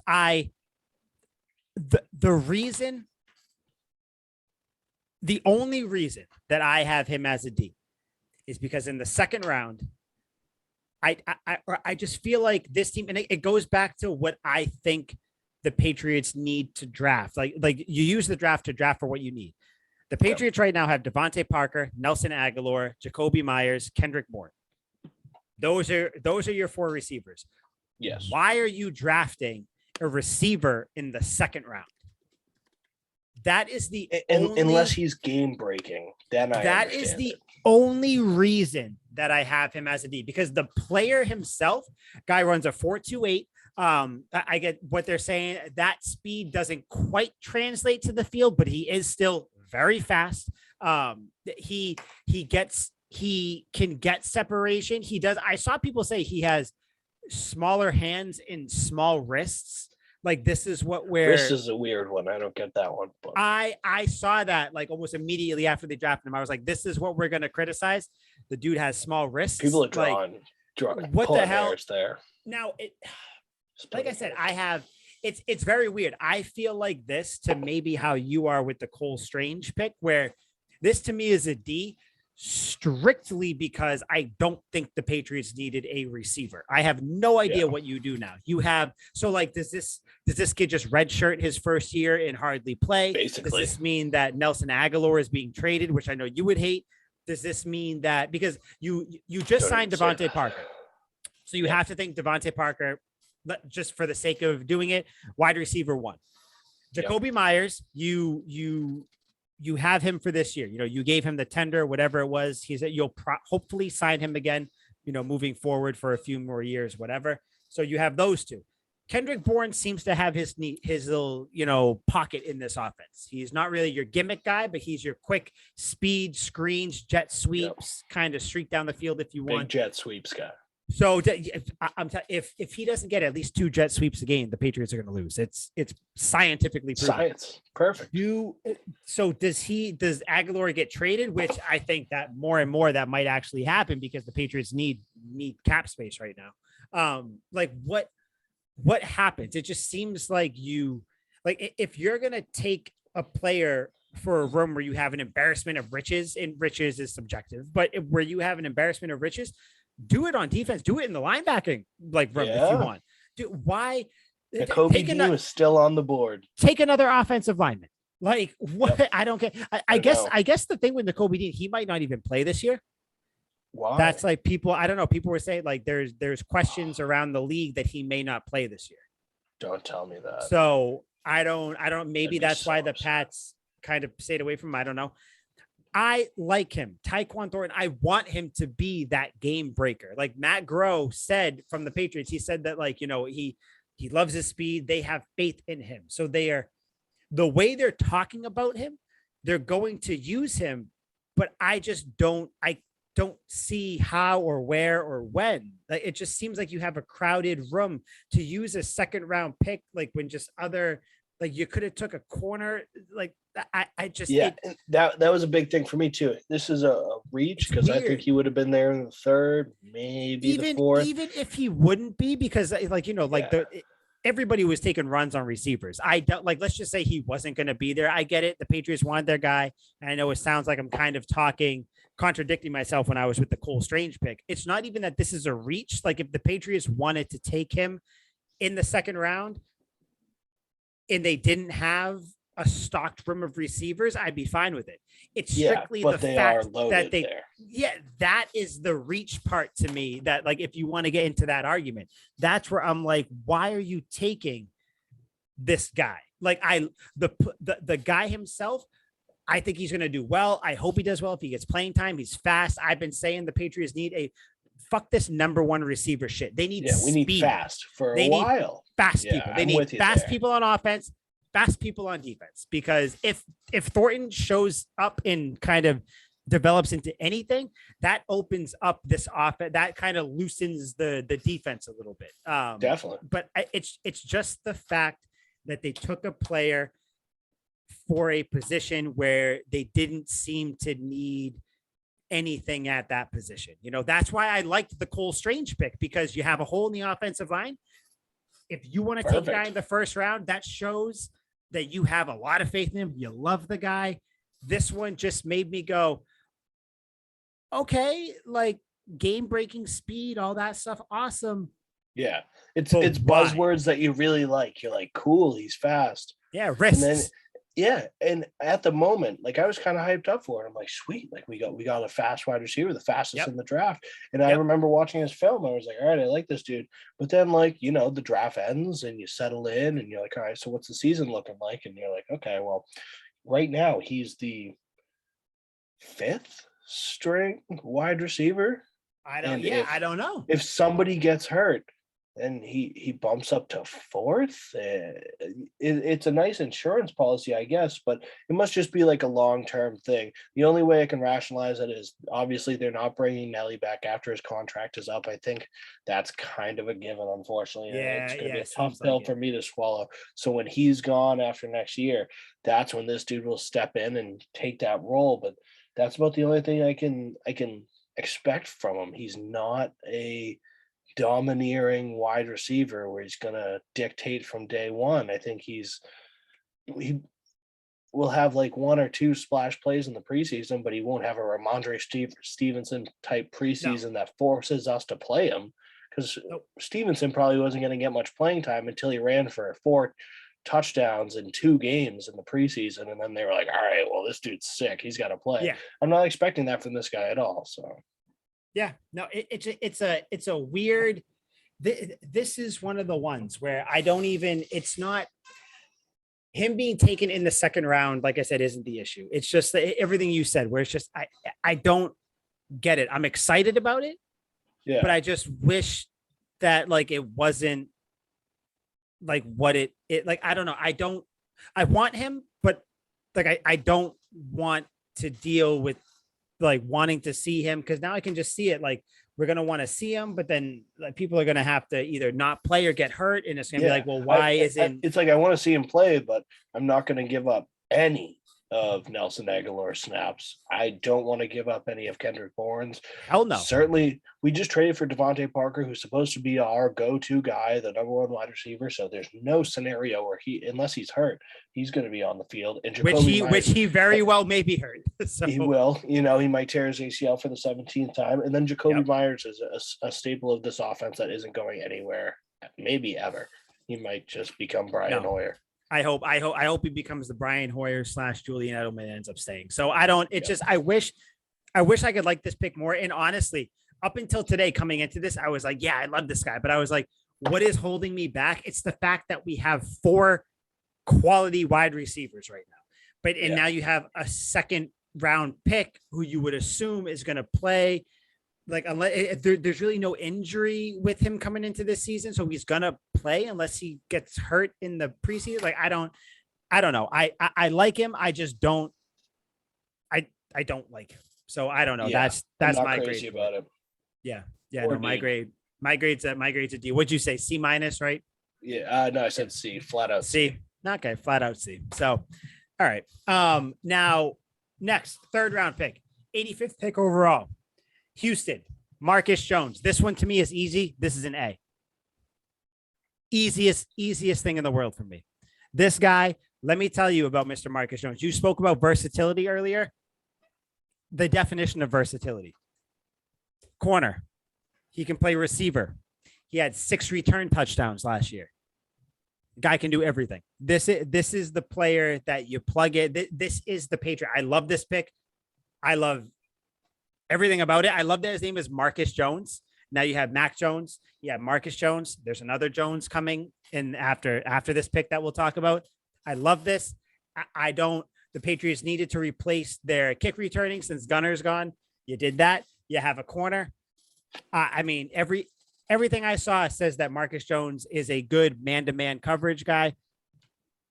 Love it. I think this might be Let me take a look. This might be my favorite pick in the draft. A. Easy A. You seen that movie? This is the movie. Easy A.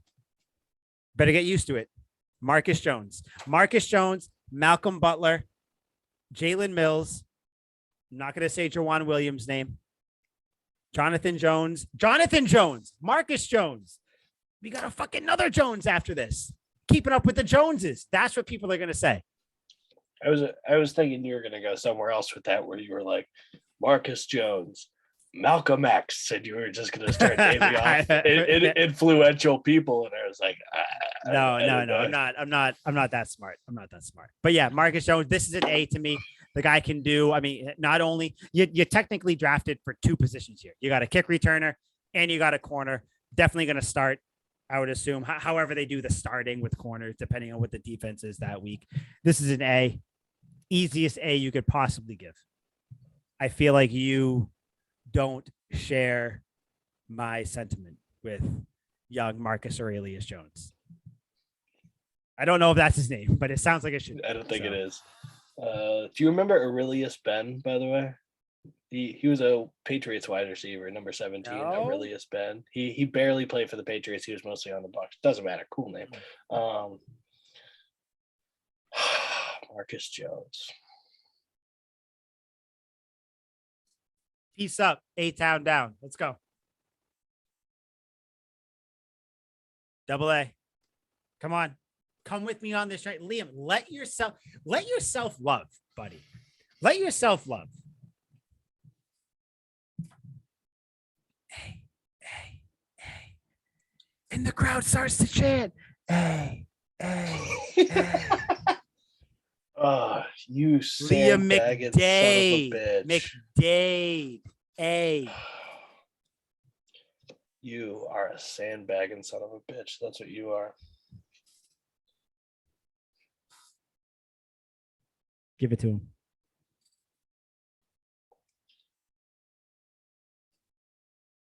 It's a fucking A. This dude's the best. This is the best player the Patriots took in their entire draft. Oh, I thought you were going different with that. Everything you said took the words right out of my mouth. Best returner in the draft, best player in the Pats draft class, a big hitter, exceptional athlete, unbelievable in multiple positions. I said he's a stellar athlete. If you want to take the reach and say he can play offense, fuck, he probably can. Let's get wild. Yep, great ball skills. That still sounds weird to say out loud, but he has them. And Houston's defense, like it wasn't locked down. It wasn't crazy. That whole conference doesn't really play a whole lot of defense, but him as an individual stood out big time. This is a stellar pick. It is absolutely an A for me. A resounding A. A across the board. This is the pick I fell the most in love with. Damn right. Did we just become best friends? Yes, we did. No. This. Ow, fucker. This is. See, look, you're getting too excited. You're hurting yourself. I'm holding a needle, so when I hit the desk, I stab myself. Oh well, that's not. Why are you doing that? What are you knitting over there? Yeah, of course, knit one, pearl two, knit one, pearl two. I don't know how any pick. He's a third round pick, so it's not too high to where he has crazy expectations, not too low to where it's like, oh, I don't think he's going to do anything. It's the perfect round, third round. He comes in, no one's going to expect him to, play like Darrelle Revis or McDuffie or Booth or anybody like that, just to bring names, or, Elam or whatever his name was from Florida. It's just, this guy's going to come in. He's going to be the guy. The things I saw, the words I saw with him about how he is a returning kicks, he is elite. He is gifted. When you call someone gifted at anything, it's a buzzword. My spidey senses start to tingle. I expect, I don't know, over under two kick return touchdowns, whether it's a punt or a kick. I'm going over. Has to be. That's a tough one for me. That's gifted. I like that word. I heard electric is the word I heard. Fucking throw it in there. Throw it in the pot. Stir it up, and you know what you get? Marcus Jones. That's what you get. I think this is a good pick. I'm still not over you giving Cole Strange a D. I still don't like that, but we will move past it, I guess. Okay, so next Hold on. pick. Do you have a pro comparison for Marcus Jones by any chance? I was just curious. I don't. These are usually a crapshoot. I was just curious. I don't. Do you have one? I do. Who? Patrick Peterson. I fucking love that. Super bold. Like the thing I do while watching the Super Bowl that's what this is. It's a super bold comparison, but the return game's there. Patrick Peterson played offense. He's played offense in the league in college. Great corner. Something about it just screams PP. Dude, if he grows into a Patrick Peterson type corner, this will, I don't care what Cole Strange does or how many touchdowns Tae Kwon Thornton has. Yeah. Marcus Jones will be the best pick of this draft. That would be I think he already definitively will be the best pick of this draft. I hope so. I mean, I hope so. It's just I'm glad we were both in agreement there because it was a bit of a battle up until that point. I thought you were gonna go the opposite way. I was like, this motherfucker is I thought you were too. So when you came out, it was like, I love him, I adore him. I was like, shit. Dude, then you were talking about him. You took all my lines. I was like, you're right. Yes, he is. Right, absolutely. Right. And you're just going through. I'm like, check. I'm like looking at all my points as they disappear. I'm like, yeah, you sandbagging son of a bitch. You nailed it. I had nothing. There's nothing bad to say about this and it's cool because he's a 3rd round pick. So even if he does kind of flame out, has like one good year, another good year, whatever, it's still a 3rd round pick. People aren't going to he's in the perfect position. People aren't going to expect too much from him. Yeah. But they're going to expect. Hell, he might not even get some serious playing time right away. No. Friggin' Butler, Mills, Jones. Jonathan Jones is back. The other Jones. This is just if he blows up in camp, then he will. If he doesn't, then they'll wean his way in. Imagine if he gets cut in camp. That's going to really suck. Oh my god, that'd be real I would hate that. Yeah, I would hate that. But so if he turns into anything like Patrick Peterson, I am going to be even more in on Marcus Jones, MJ, our own resident. I'll buy his jersey MJ. In every variation: the home, the away, the color rush, the red ones, the new throwbacks, which aren't new, but man, when those throwbacks come out, that team, oh my god, that's an oxymoron. The new throwbacks, yeah. Okay, Patriots had 3 4th round picks. They had 121, 127, 137. This got excessive. I didn't know they were all that close. Okay, so. Yeah. First one, I'll let you take it here. They got cornerback Jack Jones. So you got Jack Jones, Marcus Jones, Jonathan Jones, and then Mac Jones. Yeah, there's a lot of Joneses. Keeping up with the Joneses. This could be, see, there it is. Look at that. This is the plan. Belichick is going to have all of these fuckers on the field at the same time. Yeah. I feel like the goal is going to be just to confuse everybody. The pass is batted up in the air by Jones and picked off by Jones. They're not even going to know. The defense is going to be like, which one do I cover? I don't know. Great pressure by Jones as the quarterback drops it back. Tosses to Jones. Jones tips it. Oh, he's got Jones blocking. Jones down to 3. Jones pitches it to Jones, who jumps in for the touchdown. Yeah, and look at that. It's a big Joe. All 4 of them. Jones squared in the end zone. But yeah, they got Jack Jones from Arizona State. What do you think about this pick? First 4th round pick, 121 is.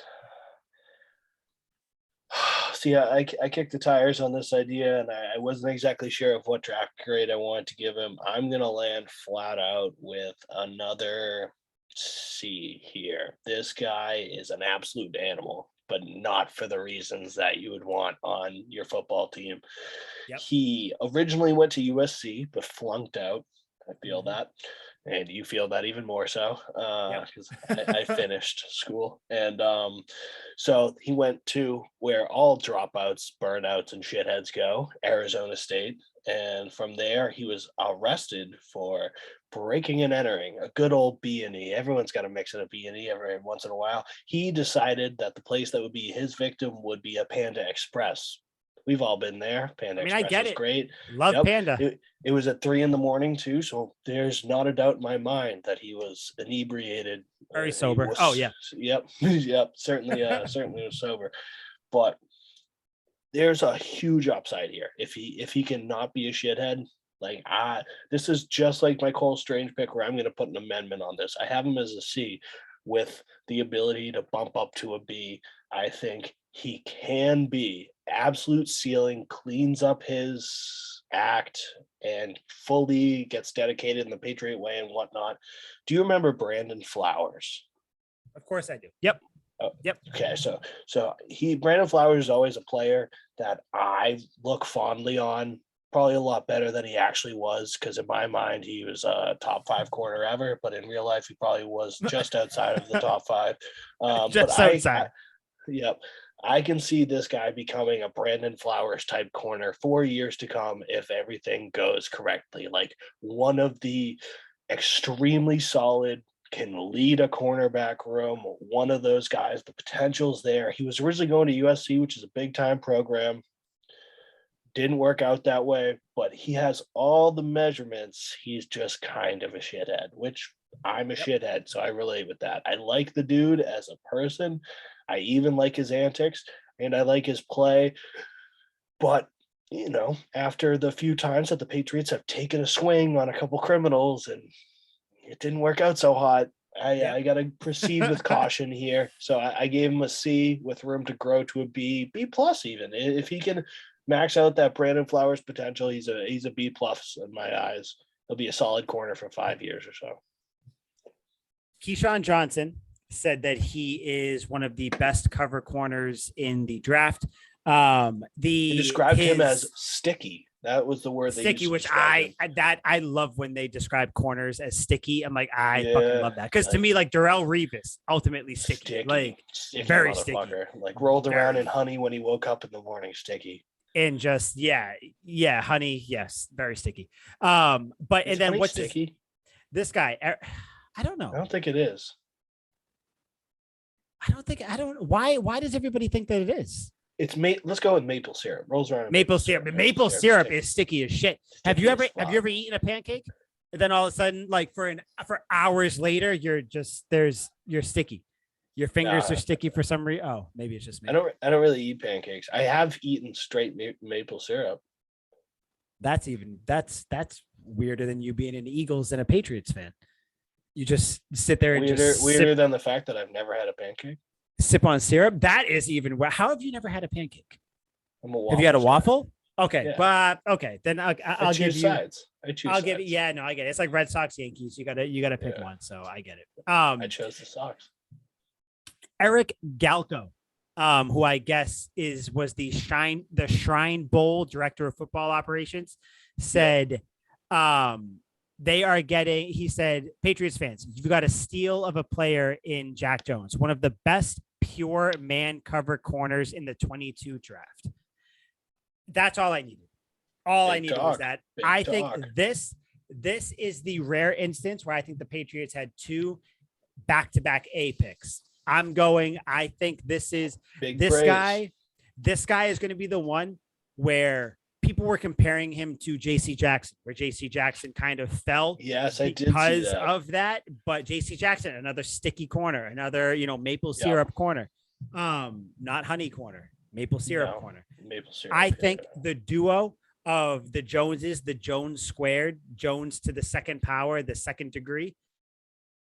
I love this pick. I love when the Patriots pick people, or just when anybody comes around. It's like the only reason this player fell was because of some off the field stuff. Okay, this guy got hungry, robbed a Panda Express, a little bit of a dickhead outside of that. But I love this pick. I think that he's obviously not as versatile as, our other boy, Marcus Jones. No, but certainly not. This just, I I'm very happy. I'm very happy about Jack Jones, Marcus Jones going in there with Jonathan Jones. That's the word I would use for me. I'm satisfied. If you have a defensive back of Jonathan Jones, Jack Jones, Marcus Jones, I fucking love that. The synergy is off the charts. There's a nickname. There's like a nickname there, like Legion of Boom, but something with Joneses. There's a nickname there somewhere for that group. Keeping up with the Joneses is the only one I can think of now. Yeah, that's it. I can't think of anything cooler. Like keeping up with the Joneses doesn't like roll off the tongue. You need like a Legion of Boom. The Jones brothers. Well, I mean, there are three of them. The Jones brothers. Yeah, but that I don't know. I don't. The Jones Ass Brothers. No, that's what I'm saying. Jones Ass Brothers. Stupid. But yeah, I love this. Everybody, everybody who knows this guy, other than his off the field shit, they're saying the Patriots got a guy. The thing that I like about this is that he is. The people are saying he's a lockdown corner. That's what I like. I get the versatility. You want fast corners. You want ones that can cover in zone. You want ones that can do this, X, Y, and Z, all that fun stuff. A cover corner, a man corner, that is still valuable, even in the day and age where, defense is, hit or miss. A lot of defenses don't even play man that much. I think Jack Jones is going to be a very good. I don't know. I think if we're going to say that Marcus Jones is the best pick, I think Jack Jones is right there at the second pick. Yeah. And that's saying a lot. See, I think he has the ability if he, doesn't act like a dickhead. Exactly. Yeah, of course. And that's kind of because I was thinking about doing that too, but I'm kind of just going to assume that they hit where I think they're going to hit. Yeah. And honestly, if we're going Marcus Jones is 1, Jack Jones is 2, given how much I like the Cole Strange pick, he's 3rd right now. Patriots right now having a pretty damn good draft in my eyes. In my eyes, they are, but who knows? Next guy, the fuck just happened? If you could, do you have any comparisons with Jack Jones? Any corners? Trying to think of corners who are criminals. No, I think that's pretty much it. I don't know. I feel like, like how they describe him. No, I don't want to say Richard Sherman, because Richard Sherman was more of a physical kind of like beat him down guy. Oh, I thought you were going to go the whole wife beater thing when he chased his wife around. I was thinking about it. He probably went to Panda Express after that. I mean, Panda Express is a good choice. Delicious. 6 picks later, Patriots had another one, round 4, pick 127, running back Pierre Strong Jr. from South Dakota State. I think we both had them drafting a running back, didn't we? Or at least we thought that they might draft a running back, right? We both had them drafting a running back because that's the most Patriots thing to do. Little do we know it'd be 2. Yeah.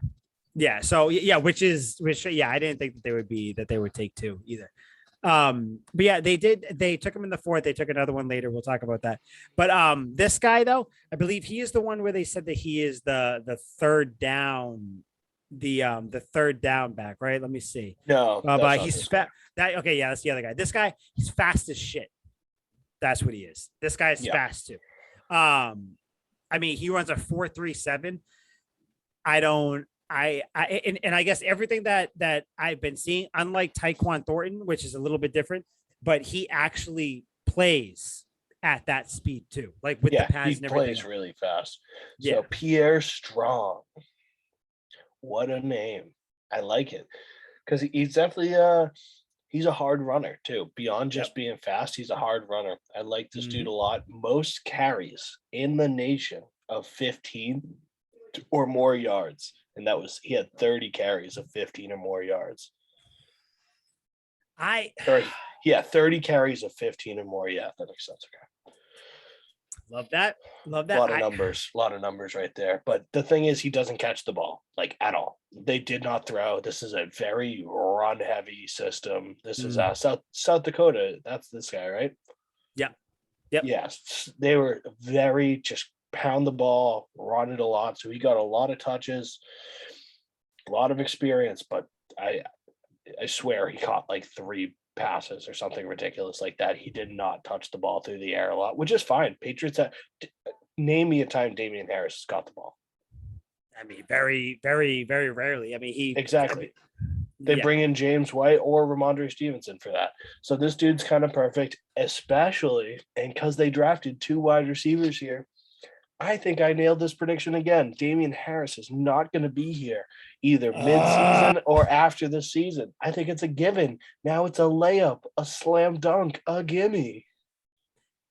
I hate that because I hate it because I love Damian Harris. I will go for this one, and I'm not going to give this one an A. This one to me, this is a B. I'm going to give it a solid B because he I had him at a B minus, so I'm basically the same thing. Yeah, so you're a guy. God, I wish I knew we weren't going to disagree on this one. He is going to take the spot of Damian Harris. So seeing that he doesn't, catch the ball that much didn't really bother me too much because it's like, you have JJ Taylor. He's a role running back. Yeah. So, I mean, he's going to be there with Ramondre Stevenson. He can run, I guess the issue is that, if the hole doesn't completely open up for him, he has issue finding it. I mean, who doesn't have some issue finding the hole here and there, but I think eventually he will grow into that, just like most running backs do. He might not even play this year, to be honest. He might have the Ramondre Stevenson. I don't think there's a chance he plays. I don't think he plays at all. Unless there's an injury or Damian Harris gets traded mid-season, I don't think there's a chance. I think that him and another running back we'll talk about that they took, I think that they redshirt this year. I don't think either one of them play. I think if anything, maybe he has a chance to play more than the other one. But yeah, I think this is more of a future pick.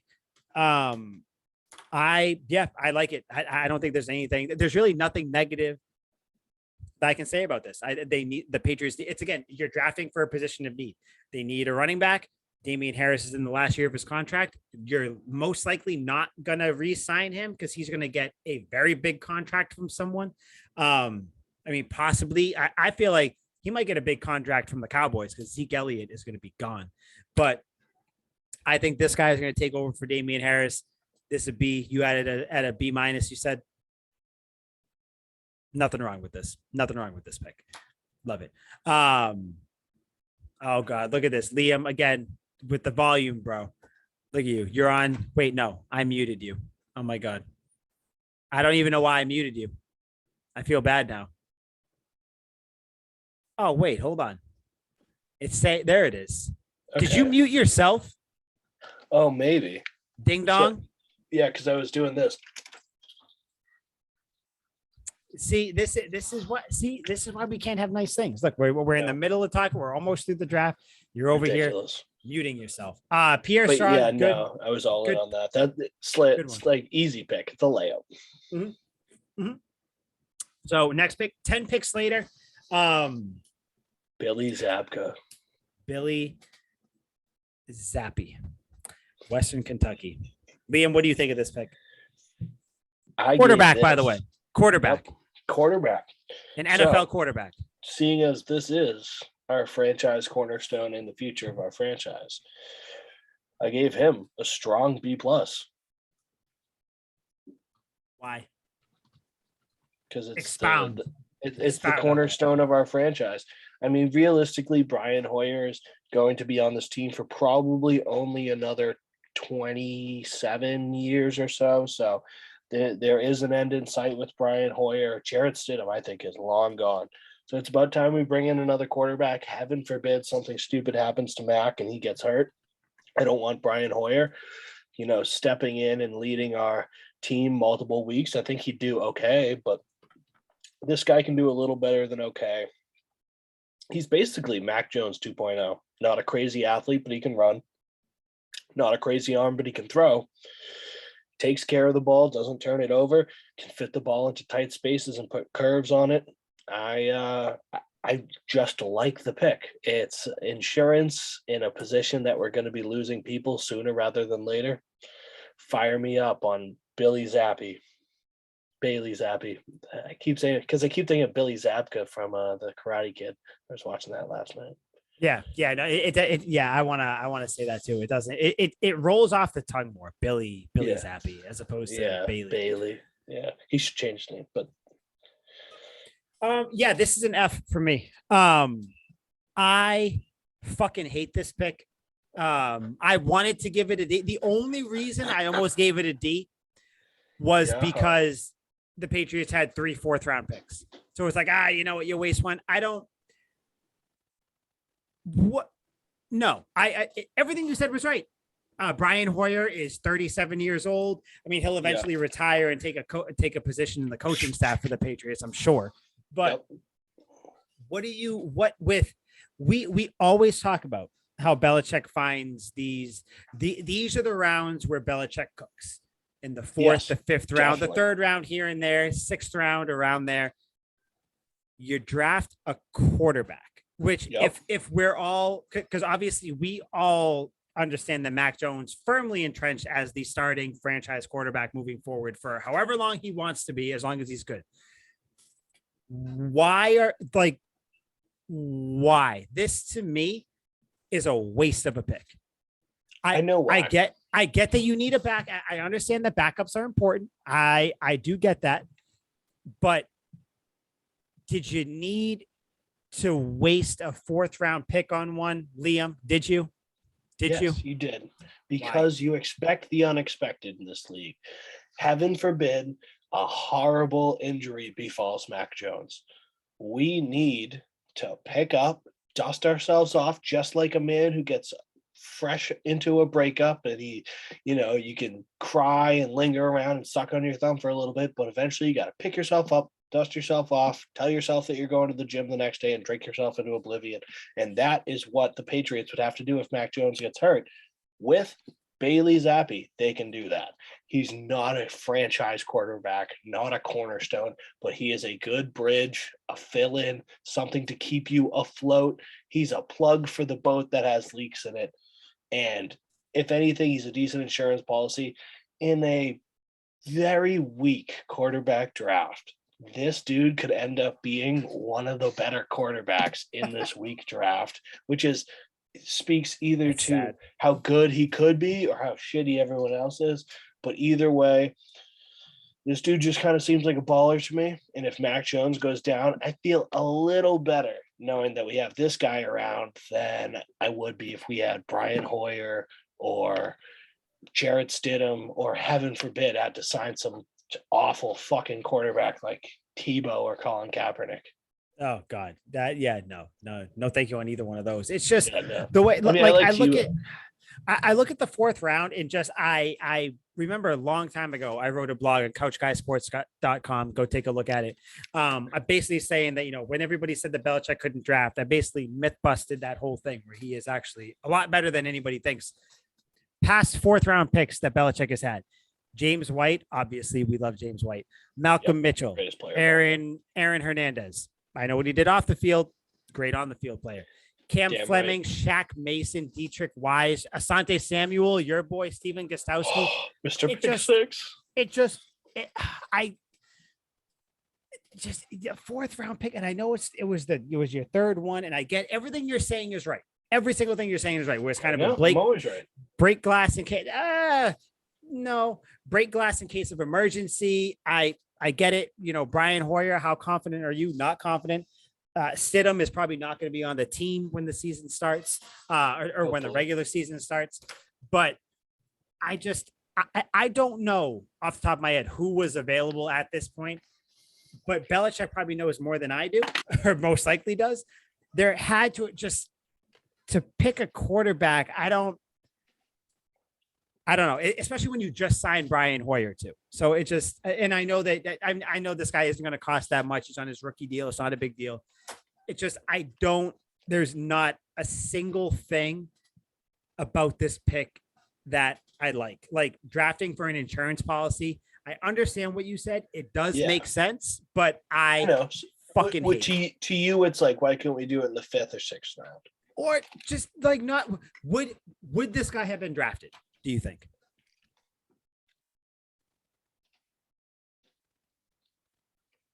Probably not. So it's, but again, No, like probably not. But that's what makes the Patriots great, because no one would have drafted him, and then this very capable quarterback would have just not had a career. Yeah, no, and like good for him. He's on a team. He's going to get paid. He'll probably, I mean, he will eventually get preseason snaps. He will probably get flipped for a 5th round pick in the next few years. So, like, at the end of the day, it is what it is. I don't like the pick. I didn't like it when it happened. I know everybody has the reasoning behind it. I understand the reasoning. I get it. So a flat out I hate it. It's just a flat out F for me. I don't like it. I don't, because I don't want to see. I don't think he should. I don't want to see him ever take the field, because if he takes the field, that means that Mac Jones went down. Yes, so you drafted someone in the 4th round that ideally never plays. Yes, ideally. Do you know what I mean? Nothing ever works ideally. I know. But like, if he plays, one of 2 things happen. Mac Jones got hurt or Mac Jones sucks. I don't want either one of those things to happen. So, or unless you start doing some crazy Taysom Hill fucking plays where this dude's, which I don't think he's that athletic to do. No, he's not. No. Call me crazy. This guy screams next Matt Castle. Okay. See, like, I wouldn't hate that if that's how it happens to be, where, say he somehow has rides that the cult pine following. for 7 of 8 years. Exactly. Maybe Mac does. I mean, God tear forbid, his ACL 3 years from now. Or not even. I don't know why we have to fucking go to tearing an ACL. Maybe he just gets hurt for a couple blows weeks. out his kneecap, severs his spine, whatever you want to use. Yeah, just a little bit. What, sir? What? Kneecap is fine. Dislocated kneecap. We just sever his fucking spine. You're trying to kill the guy. We need Mac Jones to be a part of the Jones family. So stop wishing this on him. I like it. Maybe Zappy comes in and has like a 2-game stretch where he throws for 250 each game, couple of touchdowns. All of a sudden, he gets that cult following with teams where it's like, this is the guy. If he just had a chance, he could do it. Pass flip him for a 5th. I'm happy with it. But right now, there's a nickname here too with Zappy. What? He zaps the ball in there. There's something like, I don't know. I got to figure it out. I like it. If that's it, he's electric when he's on the field. He's electric. He zaps it in there. Let's get that shit going. Let's start building up the trade value now while we have the time. I like it. Before we see Bailey, don't call me Billy, Zappy go on the field. Yes. Yeah, I just don't like it, because the main reasoning has nothing to do with him. I hope he never plays. And that's one of those things where it's like, I don't see that kills any value that you could build or that you could try to convince me of. Even though I understand what you and everybody's saying, to me, I'm out flat out F. Would you give this a B? A B. Jesus B Christ. or B minus. Yeah, it's an insurance pick. I love insurance. This is a B minus, but Cole Strange was what? A D. D plus. You dick.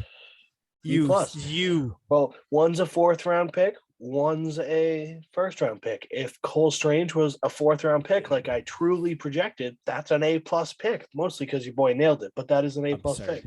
Absurd. You did nail it. Props to you, but absurd. Damn right. Absurd. I sense the jealousy in your voice. I hope that Cole Strange makes 28 Pro Bowls or all. I hope so too. And then you have to fuck me. Then yes. And then you have to let him fuck you if he makes 28 All Pros. So Patriots did not have a 5th round pick. Cool with that. Whatever. They use it. They got back up in the 4th. Doesn't matter. 6th round pick, 183rd. Kevin Harris, South Carolina. Sir, what do you say about this one? This is another D. This is a dude that I don't think is even going to make the roster. He's cool. He's capable. He's a fine running back. But he's subpar. He's not exceptional. There's no real spot for him unless we're cutting and trading a couple of people. This is a more loaded room than the wide receivers. I don't know where this dude fits in. One cut back, can catch the ball too. But overall, I mean, Carolina, I'm not thrilled by the body of work. It's not a terrible school, but it's not one of the powerhouses either. I don't know. I'm not impressed. I think it's a subpar pick. This is a D-. Excellent. Okay, I'm glad we're on the same page. I hate these two picks. The only reason I didn't give this an F is because maybe Pierre Strong Jr. doesn't work out. And if he doesn't work out, then you have Kevin Harris, not Damian Harris. Like, yep. I just there's so is that nothing... a thing? If the Jones don't work out, the Patriots are going to switch over to the Harrises? Was this what they were doing? They're just trying to draft the same fucking people, like on the team. Like, it's just like how confused they'll be. What if we give them all the same number? Like that. That's what I don't understand. It's just I see nothing redeeming about him. Like he had in his time there, he had 35 catches, 274 yards and a touchdown. I see people say that he has a lack of elusiveness, lack of straight line speed. Like I don't like what. Yeah. No, see, I just have questions. I don't think he's going to make the roster. I don't see what, and again, like Belichick knows a lot more than us, obviously. I just don't get it. He's a short yardage back. I guess that's what people are saying he might be. Like he's bulky, he's a big dude, 6 feet, 221. So like cool. But this guy strikes me as a special teamer for 3 or 4 years, and then he's gone. If that, I don't know. I don't like this pick, and that's not to say that, it's a 6th round pick. So, like, what do you expect? Because the Patriots in the 6th round have drafted Tom Brady. Ever heard of him? Justin Heron, Mike Onwenu, Ted Karras, Nate Ebner, Landon Roberts. They've had some hits in the 6th round. Remember Nate Ebner? Remember that? Boy, maybe this guy, if this guy can turn out somewhat like Nate Ebner, I'll be fine. As of right now, yes. D-. You could draft. God, this is another one of the wide receiver things. Why are you drafting a running back here?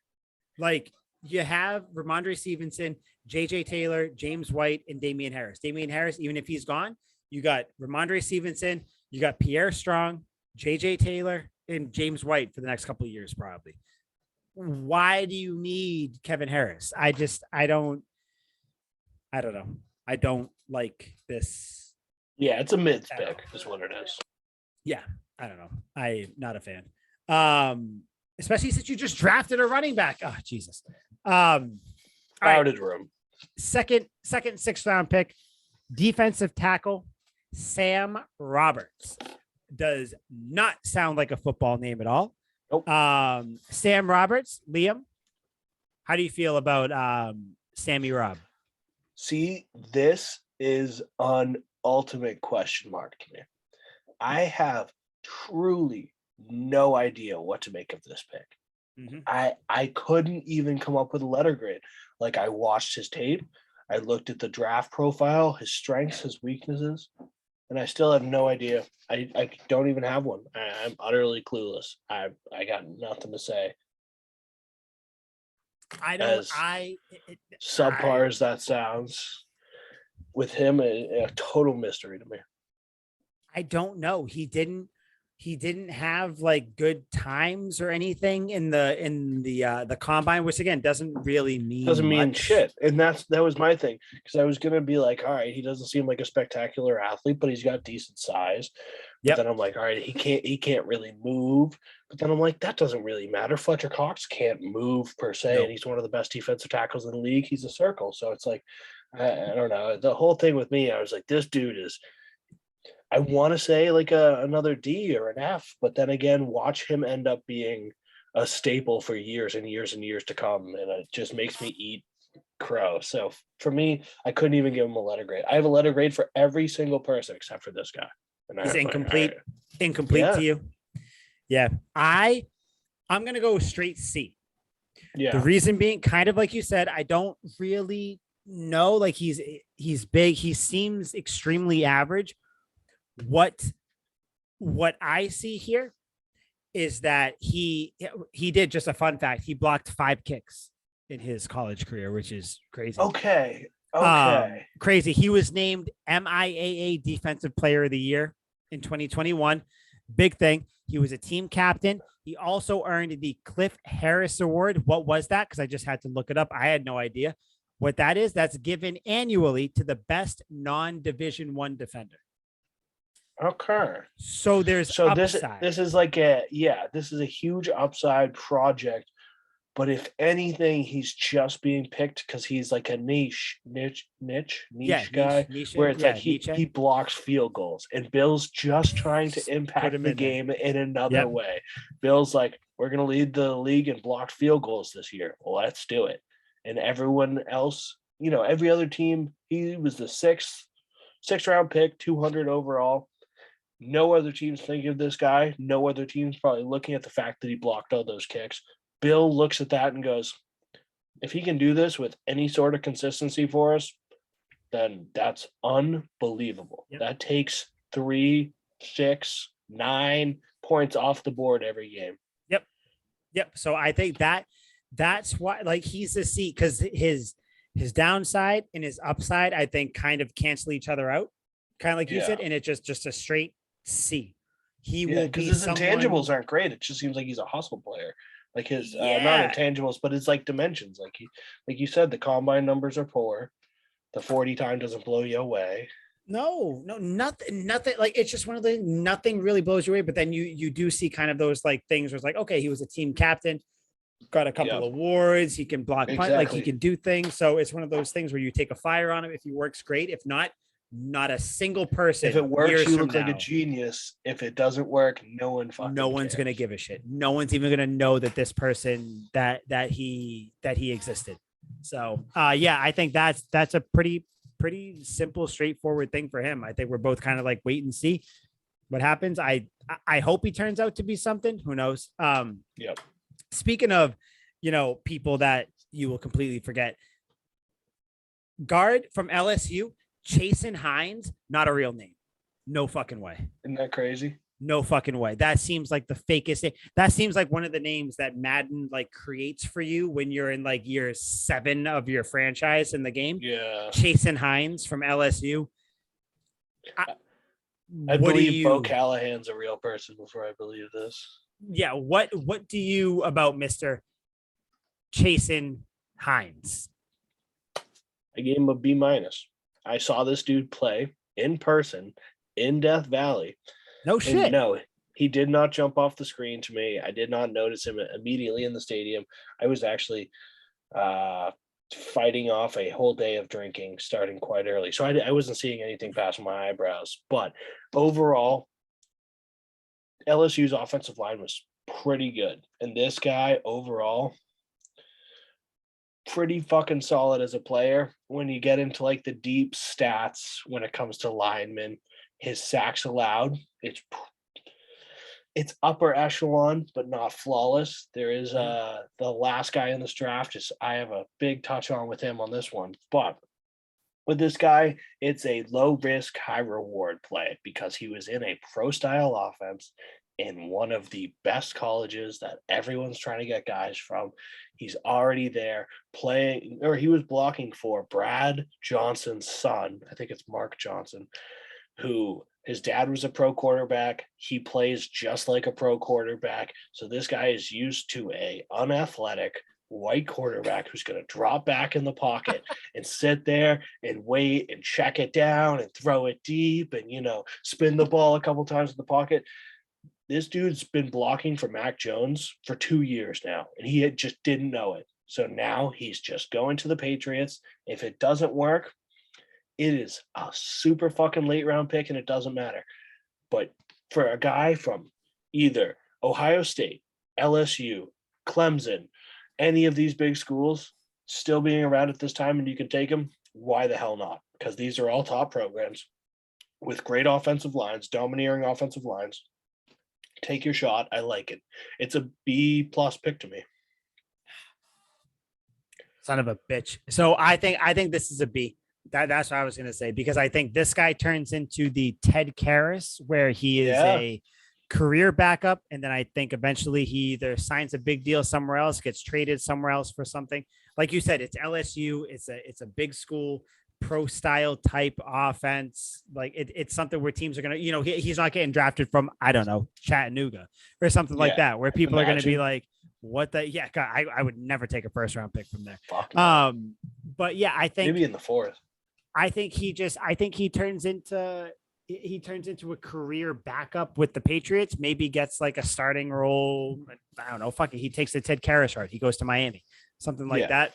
But don't hate it at all. Don't love it. I just think this is kind of a value pick. So we're going to kind of go based on value. The grade is off the value because we're getting him so late, and he's going to contribute. He's just going to fill in. There's going to be offensive linemen. Someone's going to get hurt. Exactly. Yeah. Someone, whether it's Isaiah Wynn, and then he's going to have to fill in, and we're going to see what's going to happen.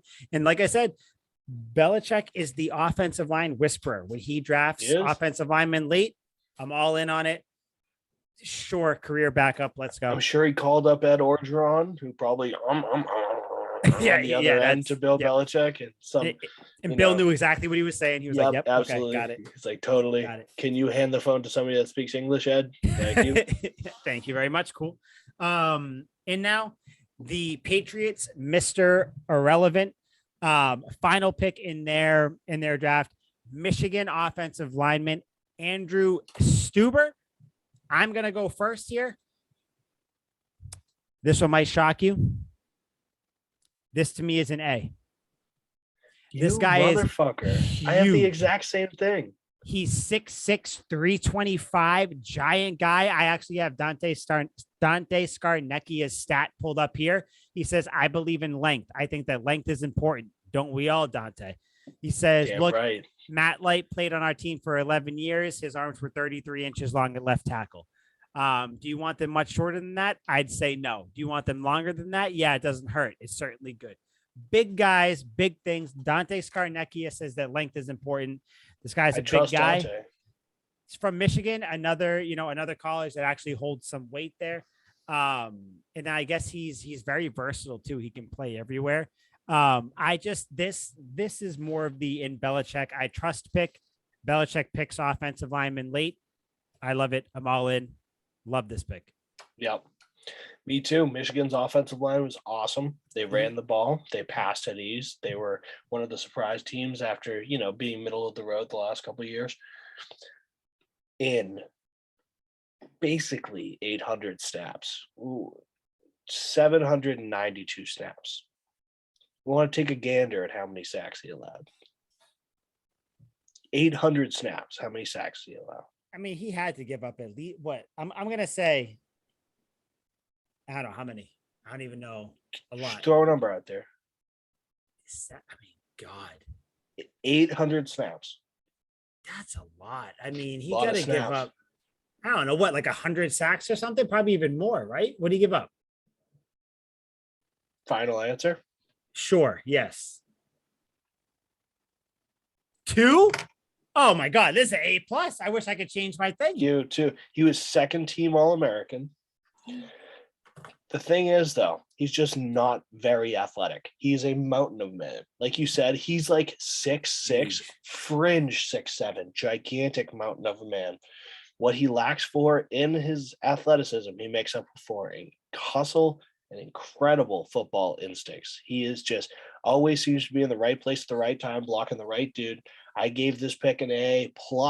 A+. Whoa. This was my only A+.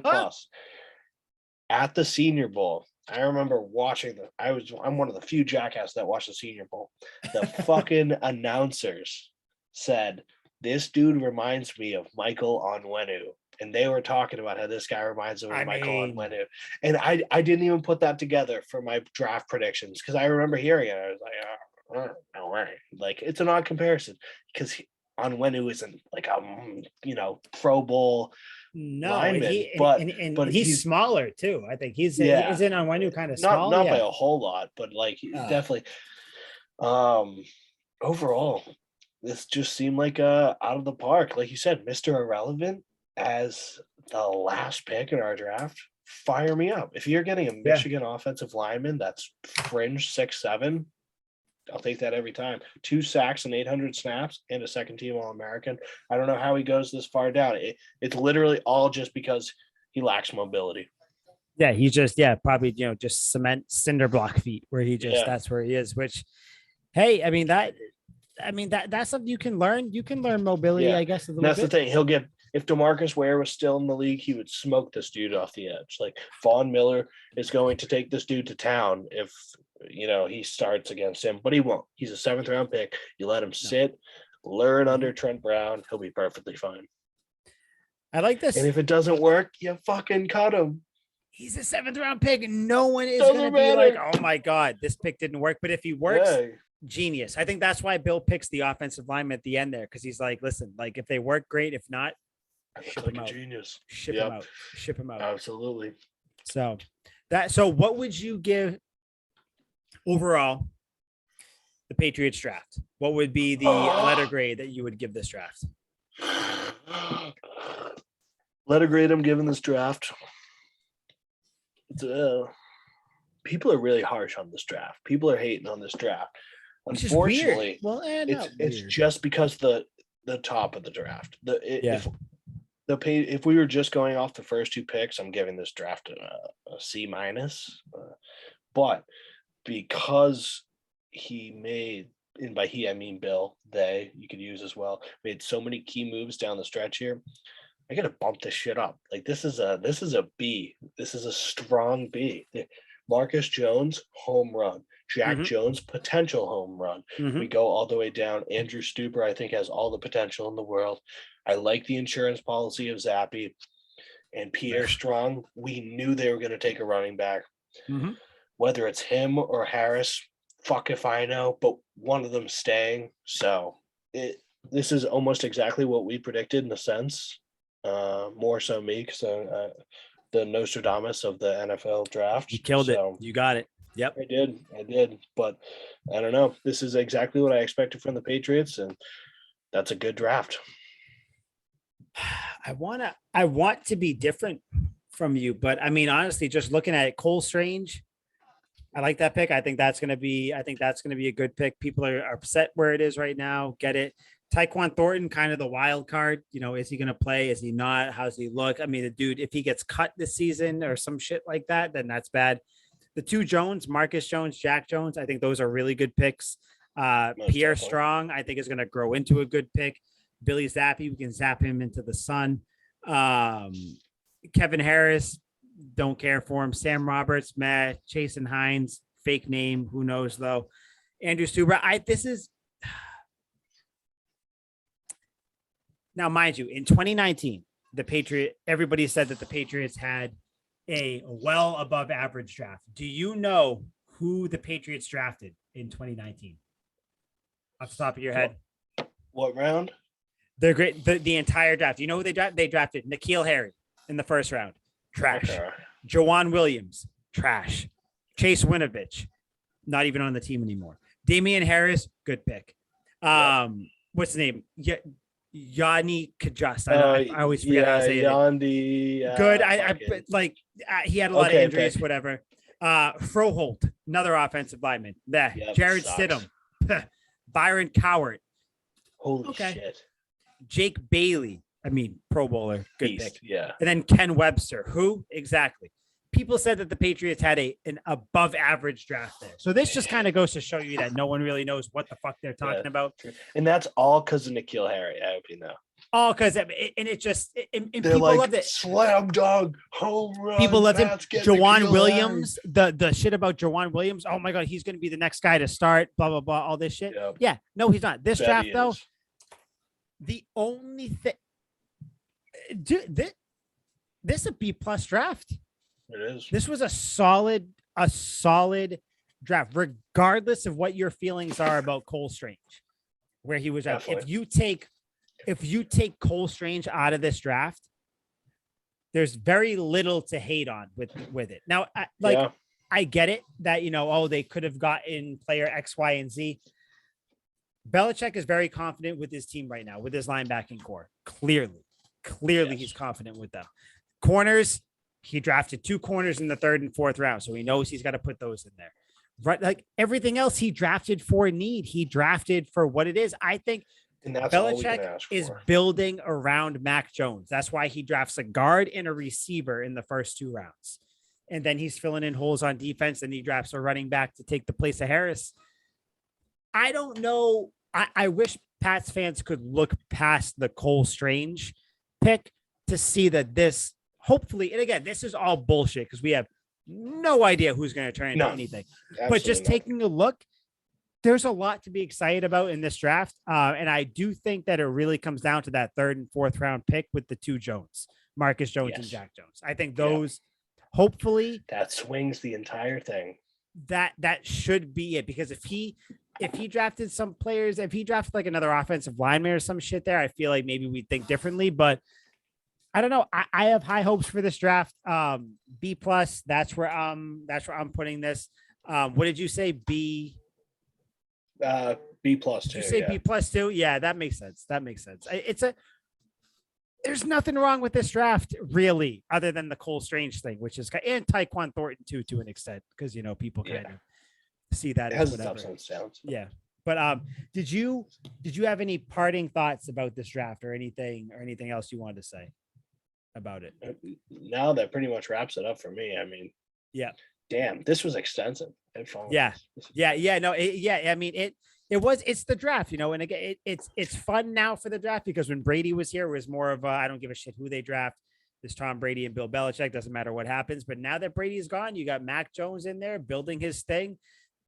It's going to be interesting. Does Cole Strange start? How good is he? Tae Kwon Thornton, who does he bump out? Does he bump anybody out? Does he play this year? Marcus Jones, Jack Jones, do they live up to their potential? Do they not? What's going on?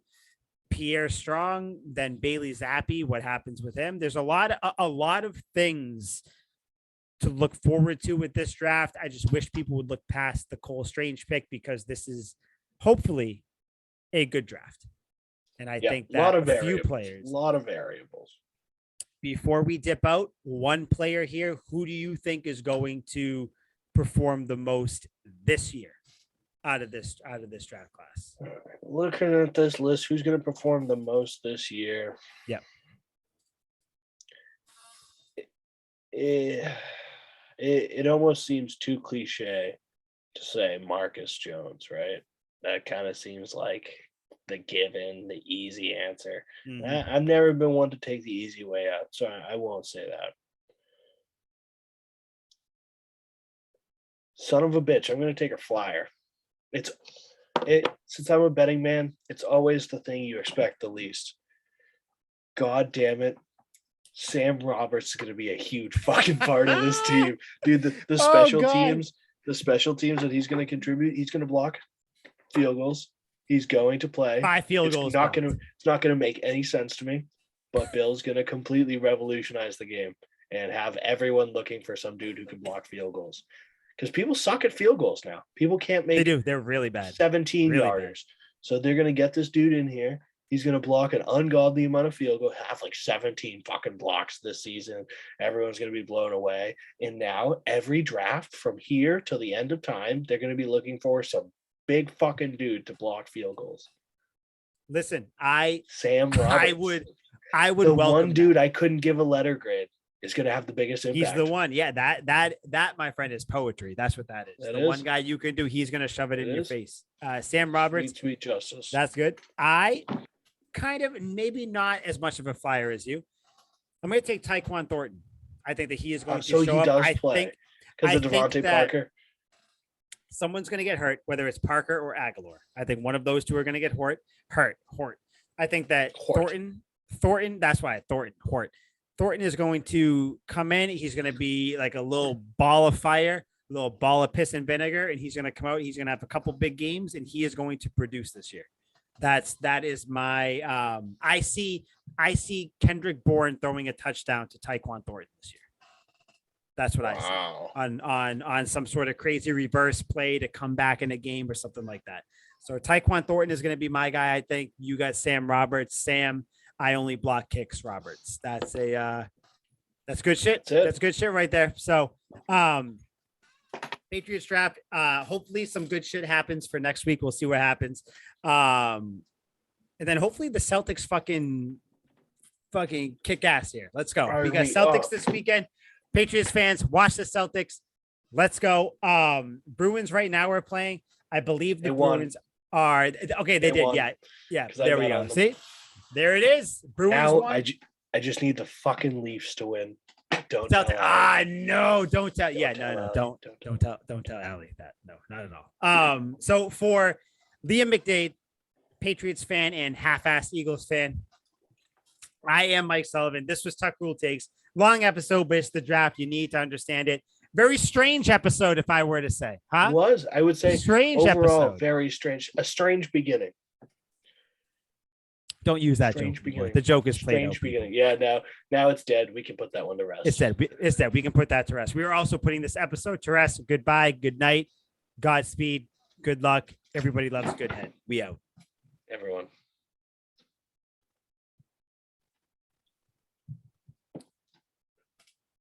Sweet feet.